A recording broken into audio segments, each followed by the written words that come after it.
You know, Amita.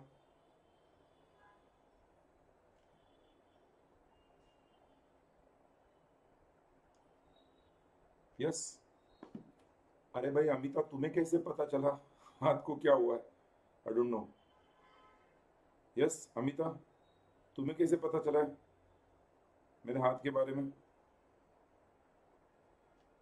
हम्म। जय माता दी सबको।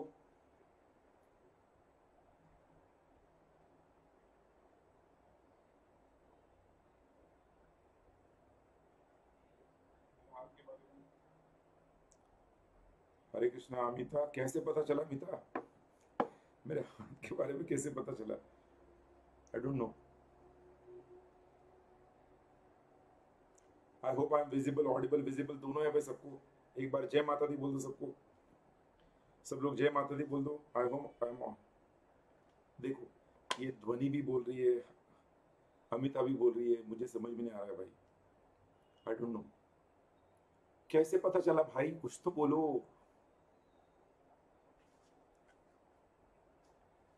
Waiting for your comments.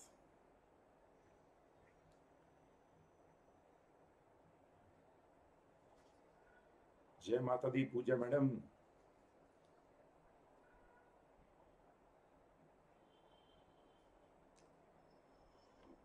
Okay, चलो ठीक है, वो एक राज है जो आप अपने तक रखना चाहते हो, मुझे बताना नहीं चाहता हो, ठीक है, आपकी मर्जी। कल बताया ना सर आपने लेक्चर में, ओ आरसीडी के लेक्चर में, मैं वही सोच रहा हूँ, आरसीडी के लेक्चर में पता चला। तो ये देखो, अभी ये क्या है, हाथ को अभी तुम कैमरा में देख सकते हो, मुझे नहीं पता, अभी हलद लगाया हुआ है, हल्दी लगाया हुआ है। लॉकडाउन में बीवी की सेवा करते करते देखो क्या होता है। जब बीवी की सेवा करते हैं तो ये मेवा मिलता है। बीवी की सेवा करोगे ये मेवा मिलेगा। कांच, कभी किचन का काम किया नहीं जिंदगी में, अब बर्तन धोने पड़ रहे, कांच के बर्तन, कांच घुस गई, ऐसे मजाक करो।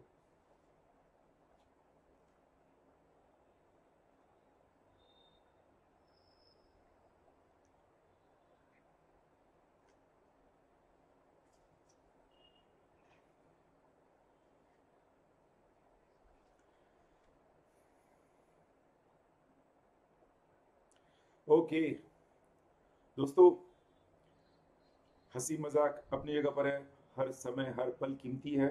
आई होप जो हमारा पार्ट वन था लेक्चर का वो सबने अच्छे से देखा है, रिस्क मैनेजमेंट का। एंड ईमानदारी से मुझे बोलो, जो पार्ट वन का लेक्चर है रिस्क मैनेजमेंट का, उसके तहत जो भी डिस्कशन हमने किया है, क्या मैं कहूँ वो डिस्कशन आपको फायदेमंद था?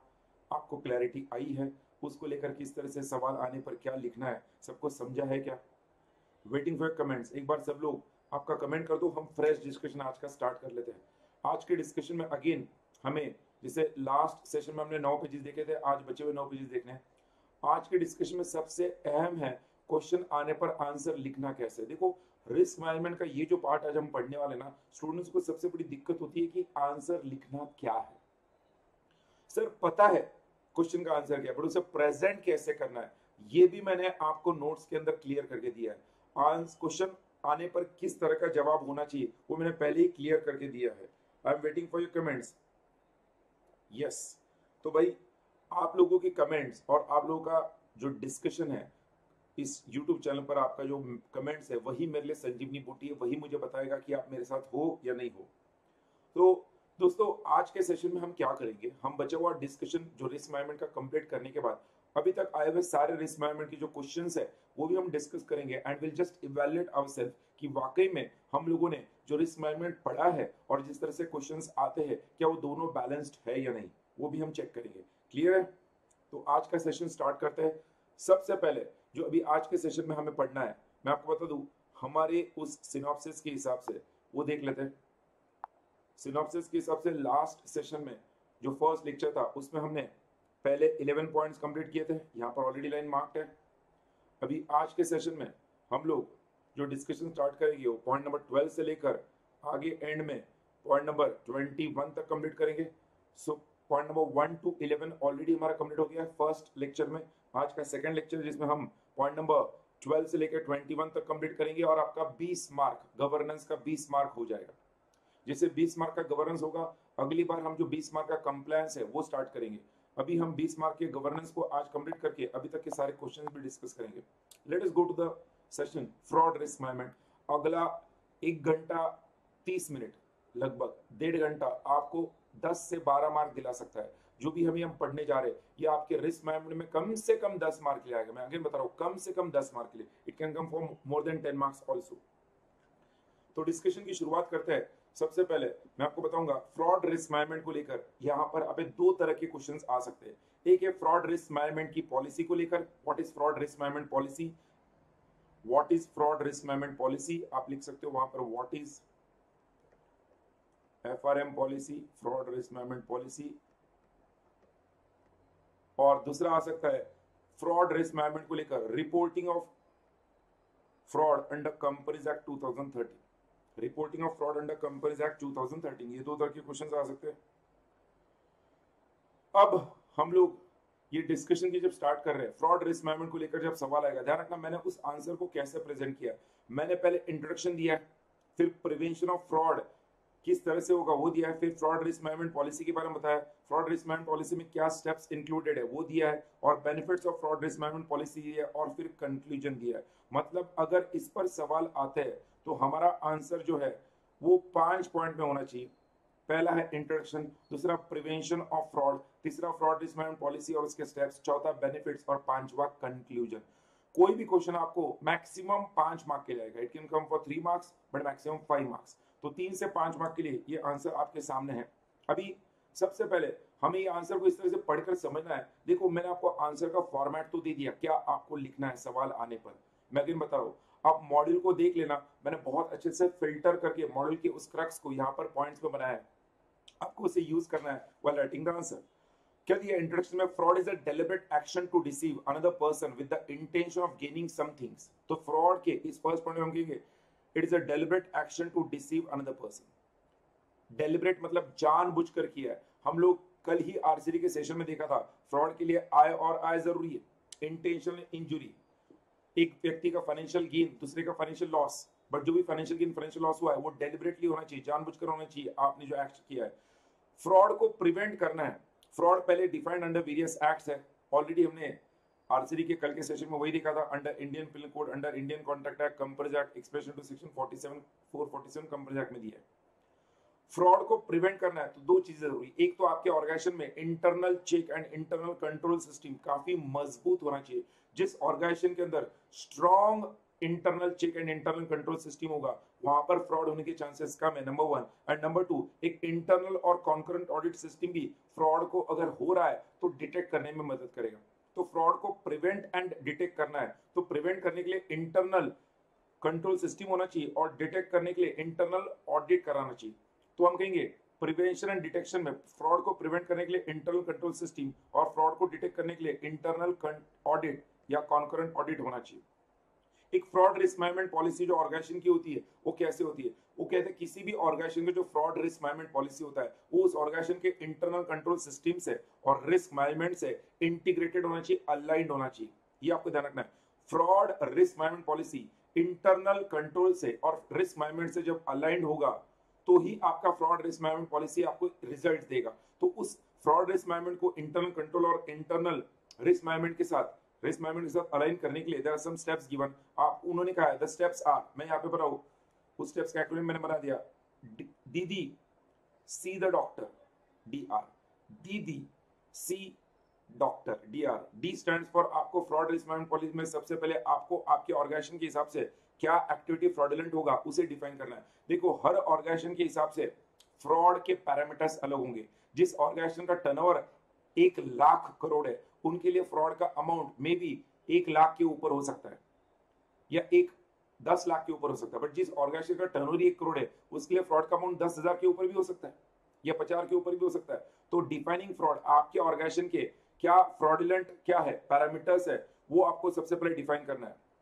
कौन से एक्टिविटीज जो फ्रॉड मानी जाएगी, उसके बाद उस एक्टिविटीज को जो फ्रॉडुलेंट एक्टिविटीज है उस एक्टिविटीज को प्रिवेंट करना, डिटेक्ट करना, उसको मॉनिटर करना, उसके इन्वेस्टिगेशन करना, इसको लेकर किसका रोल है, किसकी रिस्पॉन्सिबिलिटीज ये डिफाइन करना है। तो जो भी फ्रॉडुलेंट एक्टिविटीज, जो एक्टिविटीज जिनमें फ्रॉड हो सकता है उन एक्टिविटीज को प्रिवेंट करना, डिटेक्ट करना, उन्हें मॉनिटर करना, उन एक्टिविटीज को लेकर इन्वेस्टिगेशन कैरी आउट करना, हर एक कौन वो रोल और रिस्पॉन्सिबिलिटी ऑर्गेनाइजेशन के पर्सन, उनको आपको डिफाइन करना है।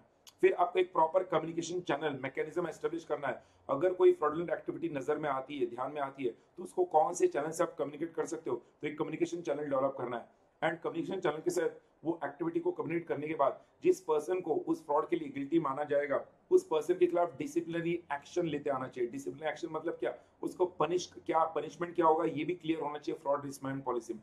ध्यान रखो, आपकी फ्रॉड रिस्क मैनेजमेंट पॉलिसी बहुत सिंपल तरीके से मैं बता रहा हूं। सबसे पहले क्या फ्रॉड होगा उसको डिफाइन करो, फिर उस फ्रॉड को प्रिवेंट करना, डिटेक्ट करना, उसको मॉनिटर करना, इन्वेस्टिगेट करना, किसका रोल एंड रिस्पॉन्सिबिलिटी है वो डिफाइन करो। उसके बाद एक प्रॉपर कम्युनिकेशन चैनल एस्टेब्लिश करो जहां पे वो फ्रॉड कम्युनिकेट हो सके अगर कोई हो तो। और उसके बाद अगर किसी ने फ्रॉड किया तो उसके ऊपर क्या कार्रवाई होगी, इसको लेकर भी क्लैरिटी होनी चाहिए। डिसिप्लिनरी एक्शन क्या होगा वो पता होना चाहिए। एंड ये जो भी फ्रॉड रिस्क मैनेजमेंट पॉलिसी है, इसको समय समय पर रिव्यू करते रहो, अपडेट करते रहो as per the changing laws, as per the changing regulations. इस फ्रॉड रिस्क मैनेजमेंट पॉलिसी को अपडेट करते रहो। अगर आपने इस तरह से फ्रॉड रिस्क मैनेजमेंट पॉलिसी को अपडेट किया, रिव्यू किया, तो आप उसको अलाइन कर सकते हो आसानी से with the internal control and risk management. और अगर वो अलाइन हो गया तो आपको जरूरी रिजल्ट्स दे देगा। तो फ्रॉड रिस्क मैनेजमेंट पॉलिसी जब हम बनाते हैं तो वो कैसे बनाते हैं, वो फ्रॉड रिस्क मैनेजमेंट पॉलिसी एक ऑर्गेनाइजेशन के अंदर अगर है तो वो organisation open and transparent communication culture को हर बार बढ़ावा देता है। उस ऑर्गेनाइजेशन के अंदर जीरो टॉलरेंस होता है फ्रॉड के लिए। जहां पे फ्रॉड रिस्क मैनेजमेंट पॉलिसी, उस ऑर्गेनाइजेशन में एम्प्लॉइज को विजिल मैकेनिज्म के तहत फ्रॉड रिपोर्ट करने के लिए प्रॉपर कम्युनिकेशन चैनल होता है। और क्या क्या फ्रॉडलेंट हो सकता है वो एम्प्लॉइज में अवेयरनेस स्प्रेड किया जाता है। तो फ्रॉड रिस्क मैनेजमेंट पॉलिसी होने के ये फायदे हैं। फ्रॉड रिस्क मैनेजमेंट पॉलिसी होने से ट्रांसपेरेंट कल्चर ऑटोमेटिकली डेवलप होता है, जो कि कॉर्पोरेट गवर्नेंस की नीड है। फ्रॉड रिस्क मैनेजमेंट पॉलिसी होने से जीरो टॉलरेंस ये पॉलिसी है, ये एम्प्लॉइज को पता चलेगा और एम्प्लॉइज को फ्रॉड रिपोर्ट करने के लिए इंकरेज किया जाएगा जब उनको रिवॉर्ड मिलेगा। और फ्रॉड को रिस्क मैनेजमेंट पॉलिसी को लेकर अवेयरनेस क्रिएट करना एम्प्लॉइज को आपस में आसान हो जाएगा, बिकॉज जो फ्रॉड रिस्क मैनेजमेंट पॉलिसी है वो एम्प्लॉइज एक दूसरे को कम्युनिकेट कर सकते हैं, एजुकेट कर सकते हैं on the risk faced by the company. तो thus a fraud risk management policy or plan can protect the company from any kind of uncertain happening and strengthen the existing anti fraud controls। ये आपके answer का conclusion होगा। दोस्तों बहुत specifically मैंने conclusion दिया है। 5 पॉइंट में फ्रॉड रिस्क मैनेजमेंट पॉलिसी का आंसर कैसे आना चाहिए वो मैंने आपको बताया। Waiting for your comments. अगर आपका पॉइंट क्लियर है तो मैं आगे बढ़ता हूँ। Waiting for your comments on the comment box quickly. आपका जैसे कमेंट आएगा मैं आगे बढ़ूंगा। क्या आपको लगा ये सही है आंसर, आपको इसमें लेकर कुछ चेंजेस है करने हैं या आपको अच्छा लगा तो आपका कमेंट दो, हम आगे बढ़ते हैं।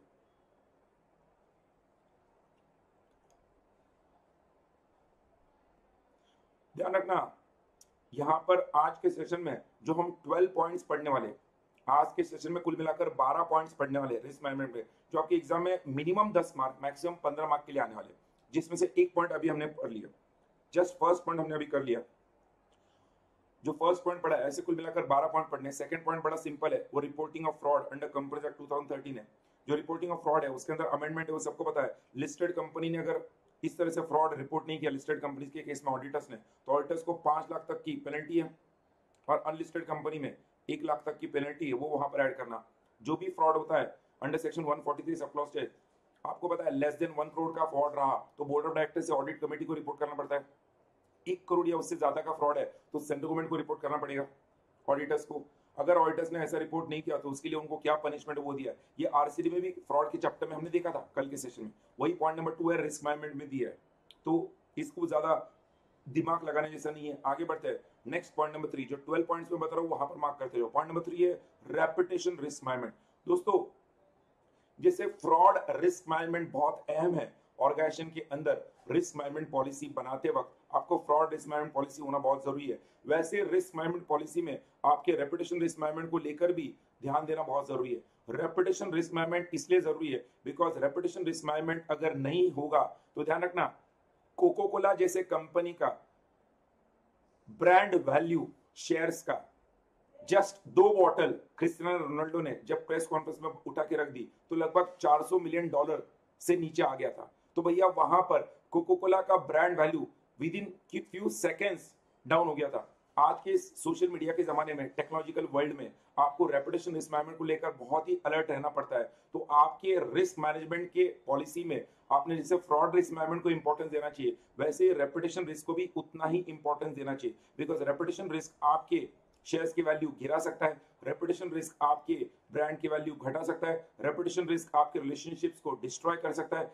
रेपुटेशन रिस्क मैनेजमेंट आपके ऊपर रेगुलेटरी प्रेशर्स ला सकता है, रेपुटेशन रिस्क मैनेजमेंट ना करने पर आपके ऑर्गेनाइजेशन के अंदर लेबर टर्नओवर बढ़ सकता है। मतलब रेपुटेशन रिस्क मैनेजमेंट के लिए फेल होने पर ये आपके ड्रॉबैक्स है, डीमेरिट्स है जो आप फेस कर सकते हो। और इसलिए हर ऑर्गेनाइजेशन के अंदर रेपुटेशन रिस्क मैनेजमेंट एक अहम पार्ट है। कैसे? Let us go and refer to that.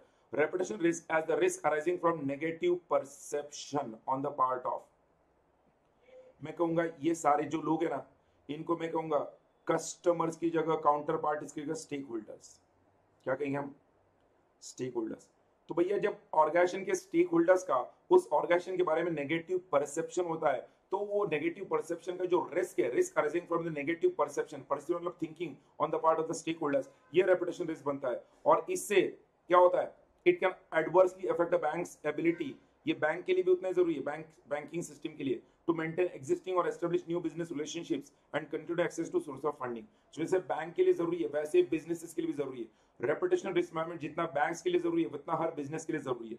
Banks के लिए ज्यादा जरूरी है बिकॉज बैंक्स को, मैं आपको बता दूं, आईसीआईसीआई बैंक का 2009 में एक बार रेपुटेशन रिस्क मैनेजमेंट ना होने के कारण बहुत बड़ा नुकसान हुआ था। ICICI bank were very close to overtake HDFC bank, but कुछ ऐसी रूमर आ गई कि जो 2008 में मॉर्गेज क्राइसिस हुआ था यूएस में, उस वक्त जो मेरिल लिंच कंपनी थी, मेरिल लिंच जो बंद हो गई, बैंकरप्ट हो गई, उस कंपनी को, लेमन ब्रदर्स, उसको आईसीआईसीआई बैंक ने बहुत ज्यादा फाइनेंस किया है और आईसीआईसीआई बैंक भी बहुत जल्दी डूब जाएगी लेमन ब्रदर्स की तरह, ऐसी न्यूज रूमर मार्केट में आ गई। Otherwise ICICI bank was very close near HDFC bank. उसके बाद आईसीआईसीआई बैंक की जो अगले एक साल तक वाट लगी थी, जो नुकसान हुआ था, you can't imagine. ICICI bank को शाहरुख खान को हायर करना पड़ रहा था as a brand ambassador for the reputation risk of ICICI bank. और आईसीआईसीआई बैंक के एटीएम सेंटर्स के बाहर कतार लग रही थी लोगों की डिपॉजिट, अपना पैसा विड्रॉ करने के लिए। काफी बड़े बड़े क्लाइंट्स, कंपनीज जो लिस्टेड कंपनीज आईसीआईसीआई बैंक के क्लाइंट्स थी, उन्होंने अपने अकाउंट्स एचडीएफसी में शिफ्ट किए थे। तो वो कैसे कहीं ना कहीं वो रेपुटेशन रिस्क मैनेजमेंट पॉलिसी ना होने के कारण it caused ICICI bank a lot, जिसका आज 2021 में भी वो पेनल्टी पे कर रहे हैं। हालांकि उसके बाद आईसीआईसीआई बैंक ने रेपुटेशन रिस्क मैनेजमेंट की कोशिश की, बट फिर भी एक बार दाग लगने के बाद उस दाग को धुलाने के लिए काफी वक्त लगता है, and that is still going on. तो loss of reputation has long lasting damages, like it destroys the brand value, shares का डाउन ट्रेंड होता है, देन स्ट्रेटेजिक रिलेशनशिप्स को डैमेज पहुंचाया जाता है, बिजनेस रिलेशनशिप्स को, रेगुलेटरी रिलेशनशिप्स डैमेज हो जाते हैं, ज्यादा स्ट्रिंजेंट नॉर्म्स आते हैं, fetch qualified staff becomes difficult, labour turnover बढ़ जाता है, क्वालिफाइड स्टाफ कंपनी को छोड़ के जाता है। तो भाई रेपुटेशन रिस्क मैनेजमेंट के लिए क्या प्रिंसिपल है? तो जैसे हमने फ्रॉड रिस्क मैनेजमेंट की देखा था, ये फ्रॉड रिस्क मैनेजमेंट को इंटरनल कंट्रोल और रिस्क मैनेजमेंट के साथ इंटीग्रेट करना है, अलाइन करना है। वैसे हम यहाँ पर कहते हैं कि रेपुटेशन रिस्क मैनेजमेंट को इंटीग्रेशन करना है, किसके साथ? आपके बिजनेस स्ट्रेटेजी के साथ, ऑर्गेनाइजेशनल बिजनेस स्ट्रेटेजी के साथ रेपुटेशन रिस्क को क्या करना है? इंटीग्रेट करना है। और रेपुटेशन रिस्क को लेकर बोर्ड ऑफ डायरेक्टर्स को कंटिन्यूअस मॉनिटरिंग करते रहना है। इफेक्टिव बोर्ड ओवरसाइट जरूरी है। रेपुटेशन रिस्क मैनेजमेंट के लिए इमेज बिल्डिंग जरूरी है, और इसलिए तो कपिल शर्मा के शो में बॉलीवुड के सेलिब्रिटीज आ रहे इमेज बिल्डिंग के लिए।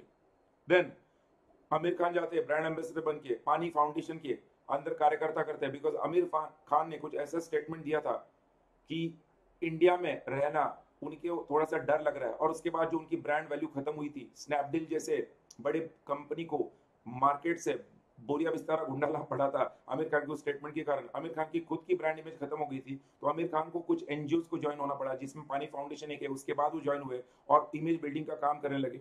तो जैसे आमिर खान भी एक ब्रांड है भाई, it's a corporate now, it is not, he is no longer an individual, he is a producer altogether. Compliance culture आपको ऑर्गेनाइजेशन के अंदर प्रिंसिपल्स में प्रमोट करना पड़ेगा। आपके ऑर्गेनाइजेशन के कॉर्पोरेट वैल्यूज को आपको कंटिन्यूअसली, कंसिस्टेंटली, मतलब कंटिन्यूअसली फॉलो करना पड़ेगा। आपको कस्टमर स्टेक होल्डर से कंटिन्यूअसली फीडबैक लेता रहना पड़ेगा। Strong intern check and controls आपको करने पड़ेंगे। पीयर रिव्यू एंड कंपनी का परफॉर्मेंस करना पड़ेगा। पीयर रिव्यू मतलब क्या? आपकी कंपनी का परफॉर्मेंस आपके किसी और सिस्टर कंसर्न से करा लो, या इंडस्ट्री के साथ करा लो, या कंपनी का परफॉर्मेंस खुद इवैल्यूएट करो। ऑर्गेनाइजेशन के अंदर quality report, newspaper, newsletter publications होनी चाहिए, जिससे कहां पे गलती हो रही है ये समझ सके। तो reputation risk is a multi dimensional and reflects the perception of other market participants. Market participant मतलब स्टेक होल्डर्स का ऑर्गेनाइजेशन के बारे में क्या विचार है, ये रेपुटेशन रिस्क मैनेजमेंट के रेपुटेशन रिस्क के तहत हमें समझता है। तो रेपुटेशन रिस्क मैनेजमेंट पर जब सवाल आएगा, मीनिंग मैंने दिया है point number 1, loss of reputation risk management दिया है, उसके क्या प्रिंसिपल्स आपने फॉलो करने चाहिए to manage the reputation risk, and point number 3 के बाद पॉइंट नंबर 4 कंक्लूजन दिया है। अगर आपको ये जवाब जिस तरह से मैंने प्रेजेंट किया है समझा है तो कमेंट करो, कोई डाउट है तो पूछ लो। इस पर एक क्वेश्चन इस तरह से आ सकता है रेपुटेशन रिस्क मैनेजमेंट, दूसरा आ सकता है रेपुटेशन रिस्क मैनेजमेंट को लेकर डिस्कशन हो गया है, रिस्क मैनेजमेंट की रिस्पॉन्सिबिलिटी किसकी है, ये अलग क्वेश्चन है। पॉइंट नंबर 4 आज का पॉइंट नंबर 4, हमने अभी तक थर्ड पॉइंट देखा रेपुटेशन रिस्क मैनेजमेंट पर, एक ही क्वेश्चन आ सकता है। अब जो अगला क्वेश्चन है वो रिस्पॉन्सिबिलिटी ऑफ रिस्क मैनेजमेंट है, उस पर जाएंगे, बट आपका कमेंट आने के बाद। I hope it is clear. कोई डाउट है तो प्लीज गिव योर कमेंट्स। ध्यान रखना ये कैप्सूल सीरीज है, मैराथन नहीं, जहां पर सोच समझ के अगले 1.5 घंटे में हम पूरे 10 से 15 मार्क कवर करें। मैराथन में क्या होता है, भाई क्या है कैसा है, वो नहीं हो रहा है। We are going step by step properly, क्या क्वेश्चन आने पर क्या लिखना है, कैसे लिखना है, वो मैं आपको बता रहा हूँ। That is more important at this point of time. Clear है? Waiting for your comments. Comment दिख नहीं रहे या क्या प्रॉब्लम? आपका कमेंट ही नहीं आया है अभी तक।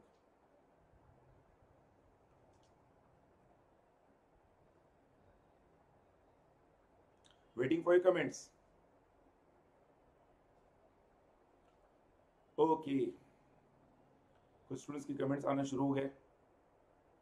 आई होप सब लोग हैं मेरे साथ। Waiting for your comments. Yes yes yes. तो responsibilities of risk management, it is an important question. भैया रिस्क मैनेजमेंट को लेकर किसकी जिम्मेदारी है, बोलने की जरूरत नहीं। रिस्क मैनेजमेंट को लेकर हम कह सकते हैं कंपनी के टॉप मैनेजमेंट की जिम्मेदारी है। बट जब हम ये 6 जिम्मेदारियां देखेंगे, 6 पॉइंट देखेंगे, तो आपको पता चलेगा टॉप मैनेजमेंट कहना आसान है, बट स्पेसिफिकली किसकी जिम्मेदारी है रिस्क मैनेजमेंट की, वो हमें यहाँ से पता चलती है। रिस्पॉन्सिबिलिटी ऑफ रिस्क मैनेजमेंट जो पहला दिया है वहां पर, रिस्पॉन्सिबिलिटी ऑफ रिस्क मैनेजमेंट, वो सेक्शन 134 सब क्लॉज 3 है। मतलब कहीं ना कहीं बोर्ड ऑफ डायरेक्टर्स रिपोर्ट को लेकर है। बीओडी रिपोर्ट में sub clause 3 sub clause N, मतलब कहीं ना कहीं वो डायरेक्टर्स रिस्पॉन्सिबिलिटी स्टेटमेंट के अंदर है, या बोर्ड ऑफ डायरेक्टर्स रिपोर्ट के अंदर एक स्टेटमेंट है बीओडी रिपोर्ट में, जहां पे कहते हैं बस बीओडी रिपोर्ट का पार्ट है वो। बीओडी रिपोर्ट में बस statement has to be given by the directors indicating development and implementation of risk management policy for the company, including identification therein of elements of risk if any which in the opinion of board of directors may threaten the existence of company। तो ध्यान रखना पहला responsibility हमें इससे समझ रहा है कि बोर्ड ऑफ डायरेक्टर्स को अगर बीओडी रिपोर्ट में ये स्टेटमेंट देना है तो पहली जिम्मेदारी हम कहेंगे कहीं ना कहीं बोर्ड ऑफ डायरेक्टर्स की है, जिसमें उन्हें एक स्टेटमेंट देना है कंपनी के रिस्क मैनेजमेंट पॉलिसी को डेवलप कैसे किया गया, उसको इंप्लीमेंट कैसे किया गया, और वो कौन से एलिमेंट्स ऑफ रिस्क है जो ऑर्गेनाइजेशन के एग्जिस्टेंस को थ्रेटन कर सकता है। ये पहली जिम्मेदारी बोर्ड ऑफ डायरेक्टर्स की है। दूसरी जिम्मेदारी जब हम वहां पर देखते हैं, अगेन वो सेबी एलओडीआर रेगुलेशंस ने किसके ऊपर डाली है, बोर्ड ऑफ डायरेक्टर्स और बोर्ड मेंबर्स पर डाली है। Also provide that company shall lay down procedures to inform board members about the risk assessment and minimisation procedures. The board shall be responsible for framing, implementing and monitoring the risk management plan for the company। तो second जिम्मेदारी भी CB LODR regulation ने किस पर डाली है, board of directors पर। तो कंपनी के हिसाब से board of directors BOD report, second LODR regulations के हिसाब से board of directors are responsible for framing, implementing and monitoring the risk management plan of the company. फिर हम कहते हैं जो थर्ड पॉइंट है, रिस्क मैनेजमेंट प्लान जो बोर्ड ऑफ डायरेक्टर्स बनाएंगे उन्हें रिस्पॉन्सिबिलिटी रखनी है कि रिस्क मैनेजमेंट प्लान के अंदर all elements of risk cover हो। Which are the elements of risk, कोई बोलेगा which are the various elements of risk, all elements of risk, there are two elements of risk, financial risk and non financial risk। तो सारे financial risk elements और सारे non financial risk elements cover होने चाहिए, सारे systematic risk और unsystematic risk cover होना चाहिए जो फर्स्ट पार्ट में हमने ऑलरेडी पढ़ा हुआ है। तो वो वहां पर रिस्क मैनेजमेंट प्लान के अंदर कवर करना वो भी बोर्ड ऑफ डायरेक्टर्स की जिम्मेदारी है। तो कहीं ना कहीं थर्ड पॉइंट से भी हमें समझता है बोर्ड ऑफ डायरेक्टर्स को रिस्क मैनेजमेंट प्लान बनाते वक्त सारे एलिमेंट्स ऑफ रिस्क को इंक्लूड करना चाहिए। फिर फोर्थ पॉइंट कहता है risk management policy should reflect the companies risk profile and should clearly define all elements of risk management, internal control system and internal audit function. मतलब जो risk management policy है, देखो risk management plan बनाने की जिम्मेदारी किसकी है, board of directors की। रिस्क मैनेजमेंट पॉलिसी बनाने की जिम्मेदारी किसकी है, बोर्ड ऑफ डायरेक्टर्स की। तो रिस्क मैनेजमेंट पॉलिसी जिम्मेदारी ये बोर्ड ऑफ डायरेक्टर्स किसको देते हैं, डेफिनेटली हम देखेंगे आगे, रिस्क मैनेजमेंट कमेटी को देते हैं। तो रिस्क मैनेजमेंट कमेटी बनाएगी रिस्क मैनेजमेंट पॉलिसी। तो जो रिस्क मैनेजमेंट पॉलिसी होगी उसके अंदर कंपनी का रिस्क प्रोफाइल क्लियरली पता होना चाहिए, रिफ्लेक्ट होना चाहिए, और उस रिस्क मैनेजमेंट पॉलिसी में कंपनी के various elements of risk management, internal control system, internal audit function को लेकर क्लैरिटी होनी चाहिए। तो ये जिम्मेदारी हम कह सकते हैं रिस्क मैनेजमेंट पॉलिसी के अंदर ध्यान रखना है। रिस्क मैनेजमेंट पॉलिसी बनाते वक्त आपको कंपनी का रिस्क प्रोफाइल, कंपनी के all elements of risk management, internal control system and internal function को लेकर क्लैरिटी देना जरूरी है। फिर हम कहते हैं कंपनी के अंदर एक चीफ रिस्क ऑफिसर होना चाहिए जिसको रिस्क ग्रुप्स जो कंपनी के है वो सपोर्ट करने चाहिए। रिस्क मैनेजमेंट को लेकर हम कहेंगे चीफ रिस्क ऑफिसर और रिस्क ग्रुप्स की जिम्मेदारी है। और फिर सेबी एलओडीआर रेगुलेशंस के तहत हर लिस्टेड कंपनी में रिस्क मैनेजमेंट कमेटी होनी चाहिए। तो भैया जब हम ये 6 पॉइंट देखते हैं रिस्क मैनेजमेंट कमेटी के रिस्पॉन्सिबिलिटीज को लेकर, तो मैं कहूंगा बोर्ड ऑफ डायरेक्टर्स के ऊपर 2 जिम्मेदारियां है। रिस्क मैनेजमेंट कमेटी को लेकर हम कह सकते हैं 3 जिम्मेदारी कहेंगे बोर्ड ऑफ डायरेक्टर्स को लेकर, because all elements of risk भी उन्हीं के अंदर आएगा ना। बोर्ड ऑफ डायरेक्टर्स की 3 जिम्मेदारियां है। रिस्क मैनेजमेंट कमेटी को लेकर हम कहेंगे, रिस्क मैनेजमेंट कमेटी को लेकर 2 जिम्मेदारियां हो गई, एक है रिस्क मैनेजमेंट पॉलिसी और लिस्टेड कंपनीज के लिए रिस्क मैनेजमेंट कमेटी। और फिर हम कहेंगे chief risk officer and risk groups जो है उनकी एक जिम्मेदारी है जो उस रिस्क मैनेजमेंट पॉलिसी को राइट फ्रॉम फ्रेमिंग से लेकर मॉनिटरिंग तक बोर्ड ऑफ डायरेक्टर्स को असिस्ट करते रहेंगे। फ्रेमिंग, इंप्लीमेंटेशन, मॉनिटरिंग के लिए chief risk officer risk group जो है वो समय समय पर बोर्ड ऑफ डायरेक्टर्स को अपडेट करते रहेंगे। तो भैया ये रिस्पॉन्सिबिलिटीज है, responsibility of risk management. Question has been asked in the exam. देखो कितने सिंपल तरीके से मैंने समझाया है। आई होप सबको क्लियर है। क्लियर तो बोलो ऑल क्लियर, मैं आगे बढ़ता हूँ। रिस्क मैनेजमेंट को लेकर अगर क्लैरिटी है तो बोलो ऑल क्लियर, मैं आगे बढ़ता हूँ। I move forward. ये प्रोफेशनल का लेक्चर है भाई, एग्जीक्यूटिव और सीएसएटी का लेक्चर नहीं है, प्रोफेशनल का लेक्चर है। रिस्पॉन्सिबिलिटीज ऑफ रिस्क मैनेजमेंट को लेकर अगर क्लैरिटी है तो मैं आगे बढ़ता हूं। Yes, waiting for your comments.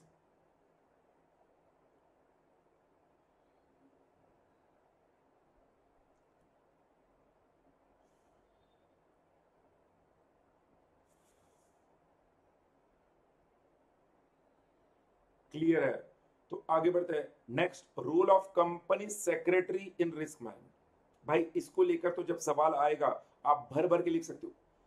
आप कंपनी सेक्रेटरी बनने जा रहे हो तो बोले रोल ऑफ कंपनी सेक्रेटरी क्या रिस्क मैनेजमेंट के अंदर। भाई कंपनी सेक्रेटरी खुद एक गवर्नेंस प्रोफेशनल है। कंपनी सेक्रेटरी खुद एक गवर्नेंस प्रोफेशनल है। उसका जिम्मेदारी क्या है, कंपनी के अंदर कंप्लायंस फ्रेमवर्क को लेकर ध्यान रखना और कंपनी के अंदर high standards of ethical behaviour को प्रमोट करना। तो भैया गवर्नेंस प्रोफेशनल के तहत कंपनी सेक्रेटरी का रोल ये है कंप्लायंस फ्रेमवर्क को लेकर ध्यान रखना and high standards of ethical behaviour को प्रमोट करना। तो अगर कंपनी सेक्रेटरी का रोल पूछा रिस्क मैनेजमेंट में तो ये रोल है। एज ए गवर्नेंस प्रोफेशनल वो कंपनी सेक्रेटरी क्या करेगा, एडवाइस देगा on governance, risk management and compliance. तो रूल क्या है, रिस्क मैनेजमेंट को लेकर एडवाइस देगा। चैंपियनिंग मतलब क्या, प्रमोटिंग, वो प्रमोट करेगा कंप्लायंस फ्रेमवर्क को लेकर, कंप्लायंसेस को लेकर प्रमोशन देगा। Sounding board on standards of ethical and corporate behaviour, तो ये भैया एडवाइस देगा गवर्नेंस, रिस्क मैनेजमेंट, कंप्लायंस पर। प्रमोट करेगा कंप्लायंस फ्रेमवर्क ऑर्गेनाइजेशन के, अगेन प्रमोट करेगा standards of ethical and corporate behaviour organisation के अंदर, और बैलेंस करेगा interest of board, governing body, management and other stakeholders. मतलब कंपनी के बोर्ड ऑफ डायरेक्टर्स के, कंपनी के स्टेक होल्डर्स के, सबके इंटरेस्ट को बैलेंस करेगा। कंपनी सेक्रेटरी इस तरह का रोल प्ले कर रहा है जो सबके मन को भावे, जो सबके मन को भाए, वो कंपनी सेक्रेटरी का रोल है अंडर रिस्क मैनेजमेंट। तो वो एक की मैनेजर पर्सन है as a KMP. Company secretary का रोल क्या है भैया, एज अ केएमपी ऑर्गेनाइजेशन के अंदर एक enterprise wide risk management plan ensure करना, ये कंपनी सेक्रेटरी की जिम्मेदारी है। Will ensure that enterprise wide risk management plan जो होगा वो साउंड होगा। As an adviser to the board, company secretary ये भी देखेगा जो भी ये enterprise wide risk management plan है, there is an integrated framework on which a strong system of internal control is built। तो कंपनी सेक्रेटरी इंश्योर करेगा enterprise wide risk management plan हो और strong system of internal control हो organisation के अंदर। साथ ही साथ कंपनी सेक्रेटरी को यह ध्यान रखना है कि ऑर्गेनाइजेशन की अंदर बोर्ड ऑफ डायरेक्टर्स ने जो उनको रिस्क मैनेजमेंट को लेकर जो बोर्ड ऑफ डायरेक्टर्स की ड्यूटीज है वो बोर्ड ऑफ डायरेक्टर्स ने सही ढंग से निभाई है कि नहीं, इसको लेकर company secretary her bar board of directors को लेकर उन बोर्ड ऑफ डायरेक्टर्स को पूछते रहेगा क्या आपके ऑर्गेनाइजेशन का रिस्क मैनेजमेंट फिलोसॉफी आपने ड्राफ्ट किया है, क्या आपकी फिलोसॉफी सबको समझी है रिस्क मैनेजमेंट को लेकर, क्या आपकी रिलेशनशिप्स रिस्क मैनेजमेंट प्लान, आपका परफॉर्मेंस और वैल्यू क्या ये एक दूसरे से इंटीग्रेटेड है। आपके ऑर्गेनाइजेशन के अंदर how is enterprise risk management integrated with organisational objectives और इनिशिएटिव्स। आपके ऑर्गेनाइजेशन का रिस्क कल्चर क्या है, how your strategic objectives have been set and what strategic objectives have been or will be implemented to achieve those objectives, how your strategic objectives have been set and what strategies have been implemented to achieve those objectives, what are your operational objectives, what are your strategic objectives, which are the internal and external factors that might cause a positive or negative impact on the organizational abilities, what is the organizational risk tolerance level, is the chosen risk response appropriate in line with the risk tolerance level, are appropriate control activities placed at every level throughout the organization, is the communication channel effective right from top to bottom across and from bottom to up. ये company secretary को ensure करना है। मतलब company secretary खुद कुछ नहीं कर रहा है, कंपनी सेक्रेटरी ये बोर्ड ऑफ डायरेक्टर्स से ये करवा के ले रहा है। अब बोर्ड ऑफ डायरेक्टर्स से करवा के ले रहा है मतलब बोर्ड ऑफ डायरेक्टर्स को पूछते रहेगा, डायरेक्टर्स उसे बोलेंगे ठीक है ये करवा लो, ठीक है करवा लो, ठीक है करा लो। तो कंपनी सेक्रेटरी क्या करेगा, as a mediator, as a governance professional, as a compliance professional, as a person who promotes high standards of ethical behavior, वो ये सारे बोर्ड ऑफ डायरेक्टर्स के जो ड्यूटीज है रिस्क मैनेजमेंट को लेकर वो इंश्योर करेगा, वो बराबर से कंपनी के अंदर डायरेक्टर्स से करा के लेगा, बोर्ड ऑफ डायरेक्टर्स से परफॉर्म कराएगा। मतलब बोर्ड ऑफ डायरेक्टर्स को उसको लेकर अवेयरनेस करते रहेगा, उसका उतना ही काम है। अगर उसने अवेयरनेस करने के बावजूद भी बोर्ड ऑफ डायरेक्टर्स ने उचित कदम नहीं उठाए, company secretary is not responsible. ध्यान रखना, कंपनी सेक्रेटरी उस रिस्क मैनेजमेंट पॉलिसी के लिए जिम्मेदार नहीं है, उसका काम है सिर्फ अवेयर करते रहना, अपडेट करते रहना, प्रमोट करते रहना, रिस्क मैनेजमेंट बनाओ, आपके रिस्क मैनेजमेंट फिलोसफी बनाओ, सबको समझाओ, आपके रिस्क कल्चर को डिफाइन करो, स्ट्रेटेजिक ऑब्जेक्टिव्स को डिफाइन करो, ऑपरेशन ऑब्जेक्टिव्स को सेट करो, कंट्रोल एक्टिविटीज क्या है देखो, इंटरनल फैक्टर्स एक्सटर्नल फैक्टर्स जो पॉजिटिव नेगेटिव इंपैक्ट कॉज कर सकते हैं उसको लेकर अवेयर कराओ, प्रॉपर ऑर्गेनाइजेशन के अंदर कम्युनिकेशन चैनल होना चाहिए, इसको लेकर ध्यान रखना है। ये उसको बोर्ड ऑफ डायरेक्टर्स को करते रहना है, कहते रहना है। तो इसलिए कहते हैं thus company secretary plays a pivotal role in assisting the board. ध्यान रखना, पूरा रिस्क मैनेजमेंट को लेकर कंपनी सेक्रेटरी जिम्मेदार नहीं है। As a KMP his role is assisting the board of directors, board of the organization to achieve its vision and strategy for which he needs to perform his legal and regulatory duties and obligations and additional responsibilities। उसका सिर्फ legal and regulatory duty है board of directors को इसको लेकर जानकारी देते रहना, उनको इन्फॉर्म करते रहना। कंपनी सेक्रेटरी का role in risk management is over. I give you 1 minute waiting for your valuable comments. कोई डाउट है इस पॉइंट में तो पूछो। We are completed the point number 5। यहाँ पर टोटल 12 पॉइंट देखने हैं, 5 पॉइंट हो गए। अगले पहले आधा घंटा हुआ है, आधे घंटे में हमने 5 पॉइंट कंप्लीट कर लिए। हो सकता है हम 1 घंटा 15-20 मिनट में पूरा रिवाइज कर सके। हर सेकंड कीमती है, हर मिनट कीमती है भैया। 1 घंटा 15-20 मिनट में 10 से 12 मार्क। कई ऐसे सेशंस होते हैं जो 10 घंटे चलते हैं और पूरा 10 मार्क भी कवर नहीं होता। यहाँ पे 1 घंटा 15-20 मिनट में हम 10 मार्क कवर करेंगे minimum. Waiting for your comments.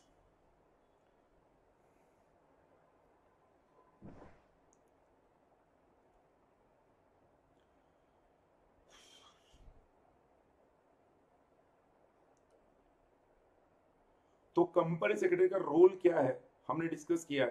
Company secretary का रोल आ गया तो ये इंट्रोडक्शन हो गया, point number 1। Introduction point number 1 हो गया। उसका फंक्शंस क्या है वो पॉइंट नंबर 2 हो गया। कंपनी सेक्रेटरी का केएमपी क्या रोल करेगा पॉइंट नंबर 3 हो गया। और उसके बाद कंक्लूजन पॉइंट नंबर 4 हो गया। ऐसे 4 पॉइंट्स में वो कंपनी सेक्रेटरी का रोल देना है केएमपी को लेकर। भाई आपका कमेंट आएगा तो मैं आगे बढ़ सकता हूँ।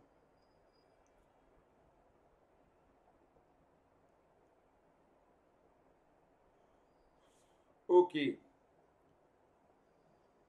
ऐसा सिर्फ ठेंगा दे रहे हो। Yes sir, yes sir. I hope वाकई में आपको समझ रहा है, फायदा हो रहा है। ध्यान रखना, हर सेकंड हर मिनट कीमती। एग्जाम नजदीक है, वैल्यूएबल समय। मैं कोई भी फालतू टाइम पास नहीं करना चाहता। I am focusing only and only on studies and discussion. I hope you understand my point. आगे बढ़ते हैं कंपनी सेक्रेटरी रोल के बाद नेक्स्ट बढ़ते हैं रिस्क गवर्नेंस के अंदर। भाई स्टूडेंट अक्सर कॉर्पोरेट गवर्नेंस पता है, रिस्क मैनेजमेंट पता है, ये क्या है रिस्क गवर्नेंस? भैया यहाँ पे कॉर्पोरेट गवर्नेंस का गवर्नेंस आ गया, रिस्क मैनेजमेंट का रिस्क आ गया। रिस्क गवर्नेंस क्या है भैया? कॉर्पोरेट गवर्नेंस अगर पता है तो कॉर्पोरेट गवर्नेंस के अंदर जब रिस्क मैनेजमेंट आप इनकॉर्पोरेट करते हो तो हो जाता है रिस्क गवर्नेंस। मतलब कॉर्पोरेट गवर्नेंस हम कहते हैं incorporating risk management in corporate governance. क्या बात है! रिस्क गवर्नेंस क्या है? Incorporating the corporate governance, incorporating the risk management in corporate governance is risk governance.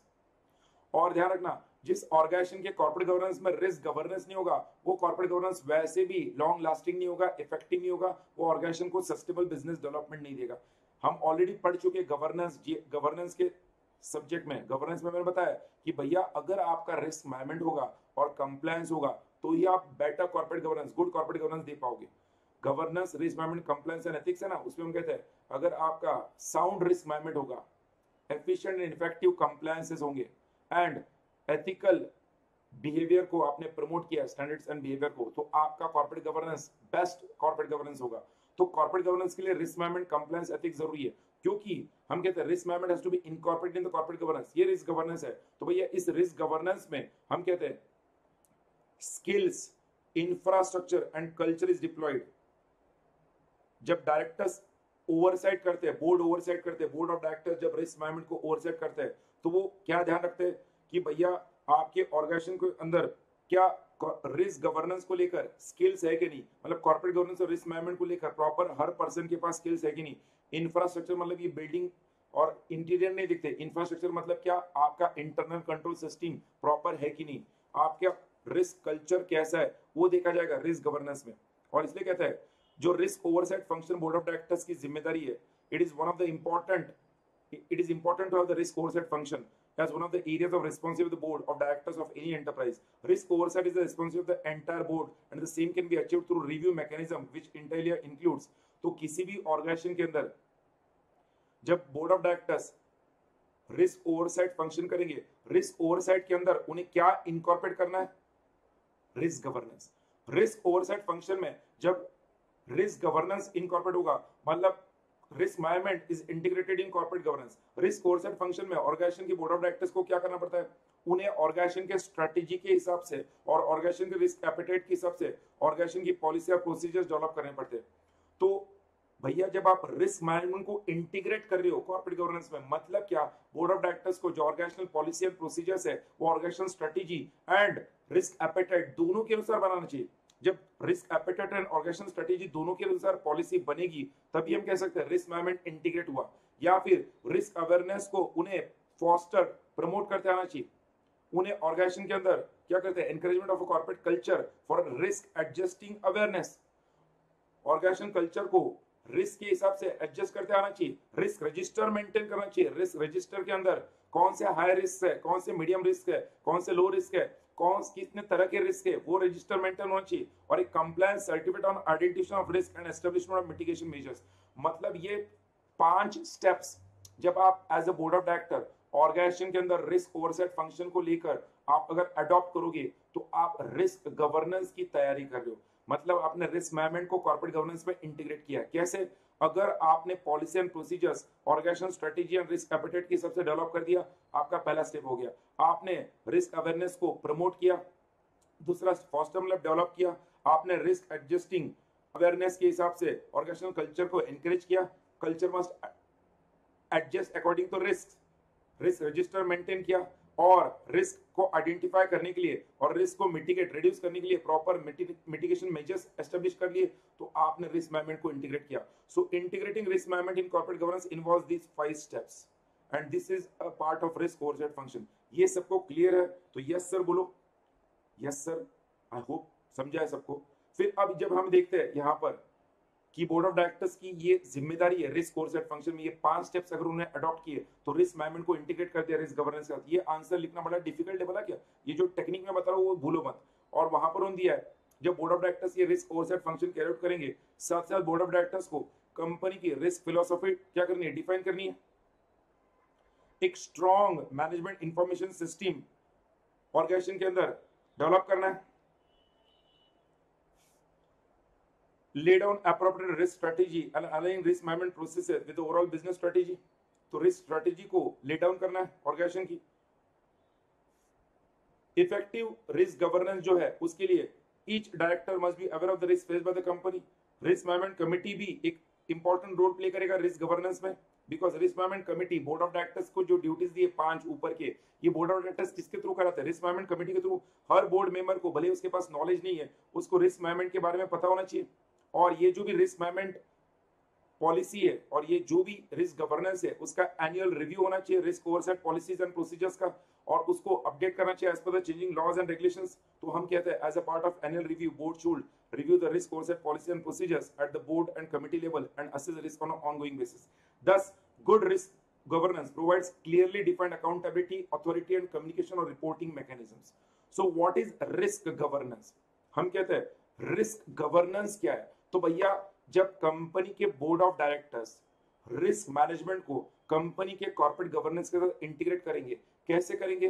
Company के बोर्ड ऑफ डायरेक्टर्स जो board oversight function carry out करते हैं, risk oversight, उस रिस्क ओवरसाइट फंक्शन को कैरी आउट करते वक्त वो रिस्क मैनेजमेंट कमेटी को साथ में लेकर उन 5 स्टेप्स पर ध्यान रखेंगे। वो सबसे पहले ध्यान रखेंगे कि जो भी ऑर्गेनाइजेशनल स्ट्रेटेजी है और जो भी रिस्क एपेटाइट है उसके अनुसार पॉलिसी एंड प्रोसीजर डेवलप हो, जो भी रिस्क अवेयरनेस है वो प्रॉपर्ली सब जगह प्रमोट हो, जो भी ऑर्गेनाइजेशन का कल्चर हो वो रिस्क एडजस्टिंग होना चाहिए, जो भी ऑर्गेनाइजेशन के अंदर रिस्क है उसका प्रॉपर रिस्क रजिस्टर मेंटेन हो और proper identification of all the risk और मिटिगेशन मेजर्स। जब ऐसा होगा तो रिस्क गवर्नेंस इनकॉर्पोरेट होगा, जो रिस्क मैनेजमेंट कमेटी की मदद से होगा। रिस्क गवर्नेंस को सालाना एनुअल रिव्यू भी करना है। Board should review oversight policies and procedures at the board and committee levels and assess risk on an ongoing basis। ये वो देते हैं। Thus, good risk governance clearly defined accountability, authority and communication and reporting mechanisms। तो good risk governance मतलब क्या? Clearly defined accountability, authority and communication reporting mechanisms। मतलब हम कहते हैं यहाँ पर AA CR कहीं ना कहीं हो गया अकार, accountability, communication, authority and reporting mechanisms. ये रिस्क गवर्नेंस क्या करेगा? प्रमोट करेगा। We have completed risk governance. ये क्वेश्चन एग्जाम में पूछा हुआ है 5 मार्क के लिए। Again risk governance I have discussed, waiting for your valuable comments. आपका जो भी कमेंट है आपको ये समझा है, कैसे समझा? रिस्क गवर्नेंस में क्या आता है? स्किल्स डेवलप करना, मतलब कौन से स्किल्स डेवलप करना भैया? रिस्क ओवरसाइट के स्किल्स डेवलप करना। इंफ्रास्ट्रक्चर डेवलप मतलब करना मतलब क्या? Internal control system, internal audit system, proper strong organisational strategy, ये इंफ्रास्ट्रक्चर हुआ। कल्चर मतलब क्या? रिस्क कल्चर की बात हो रही है, कॉर्पोरेट कल्चर की बात हो रही है। Waiting for your comments. Risk governance तो यहां पर हम लोग कह सकते हैं 12 पॉइंट में से 6 पॉइंट हमने डिस्कस कर लिया रिस्क गवर्नेंस में।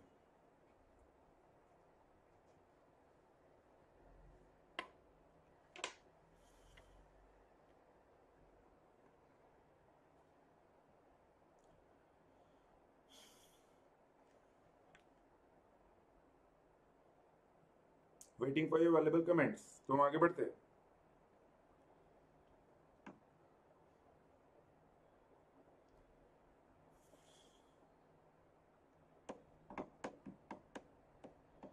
रिस्क मैनेजमेंट फ्रेमवर्क स्ट्रेटजी हमारा आज का 7th पॉइंट होगा।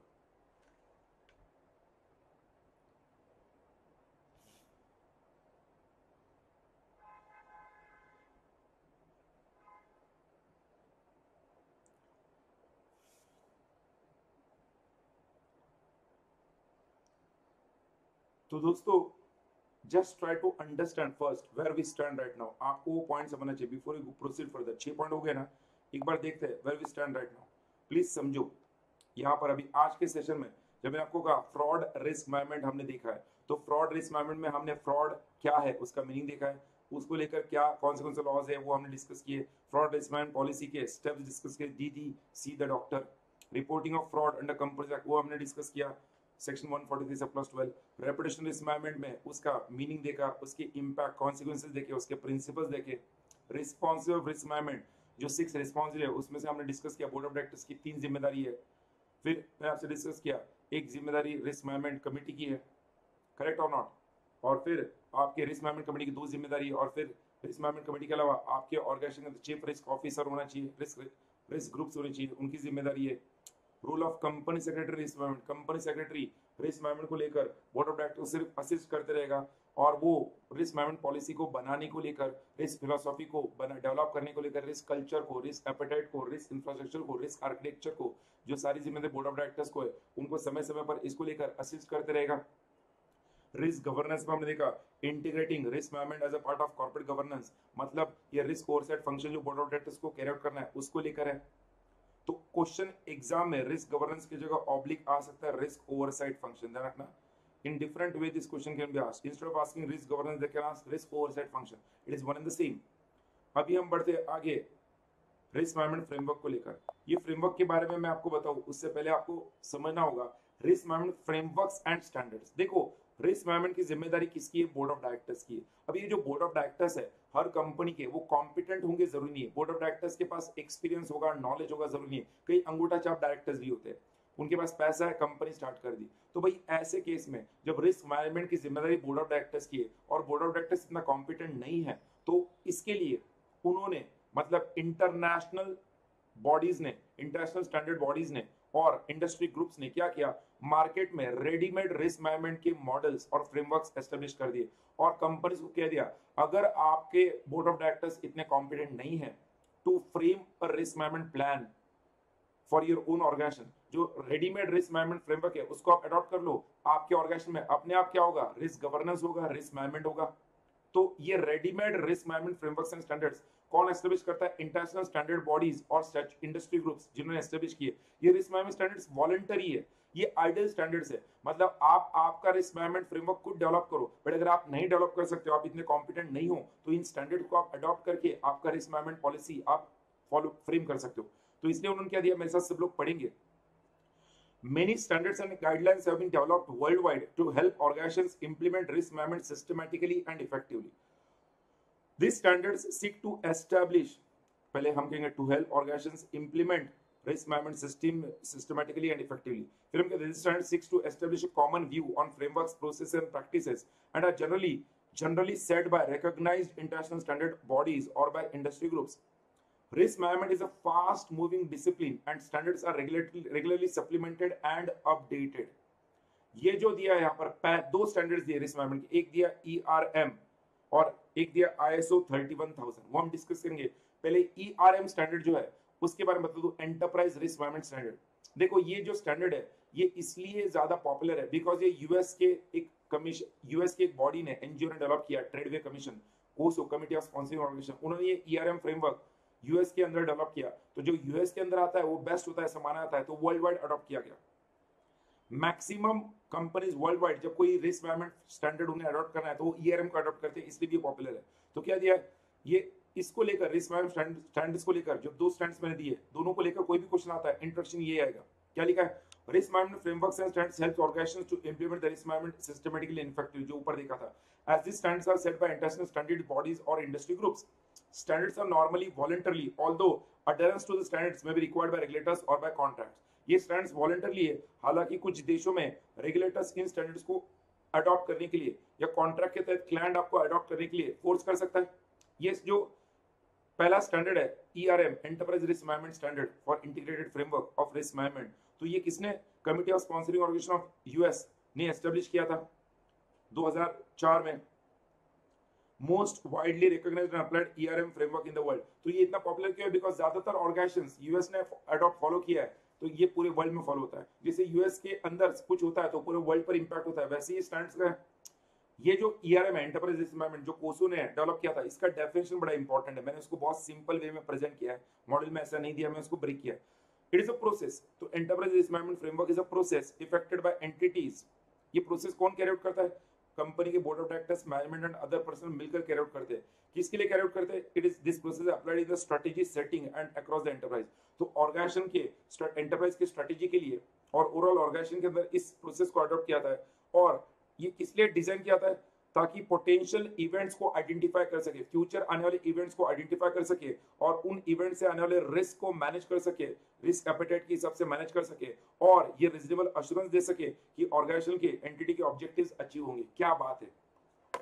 तो भैया ये जो एंटरप्राइज रिस्क मैनेजमेंट है वो एक प्रोसेस है जो ऑर्गेनाइजेशन के board of directors, management and other personal मिलकर अप्लाई करेंगे ऑर्गेनाइजेशन स्ट्रेटेजी को अक्रॉस द ऑर्गेनाइजेशन, जिससे वो आइडेंटिफाई करेंगे पोटेंशियल इवेंट्स जो आने वाले कल में है, जो ऑर्गेनाइजेशन को रिस्क फेस कर सकते हैं। तो ऑर्गेनाइजेशन के रिस्क एपेटाइट के हिसाब से उन रिस्क को मैनेज करेंगे और एक ध्यान देंगे, रीजनेबल एश्योरेंस देंगे कि ऑर्गेनाइजेशनल ऑब्जेक्टिव्स अचीव हो रहे हैं।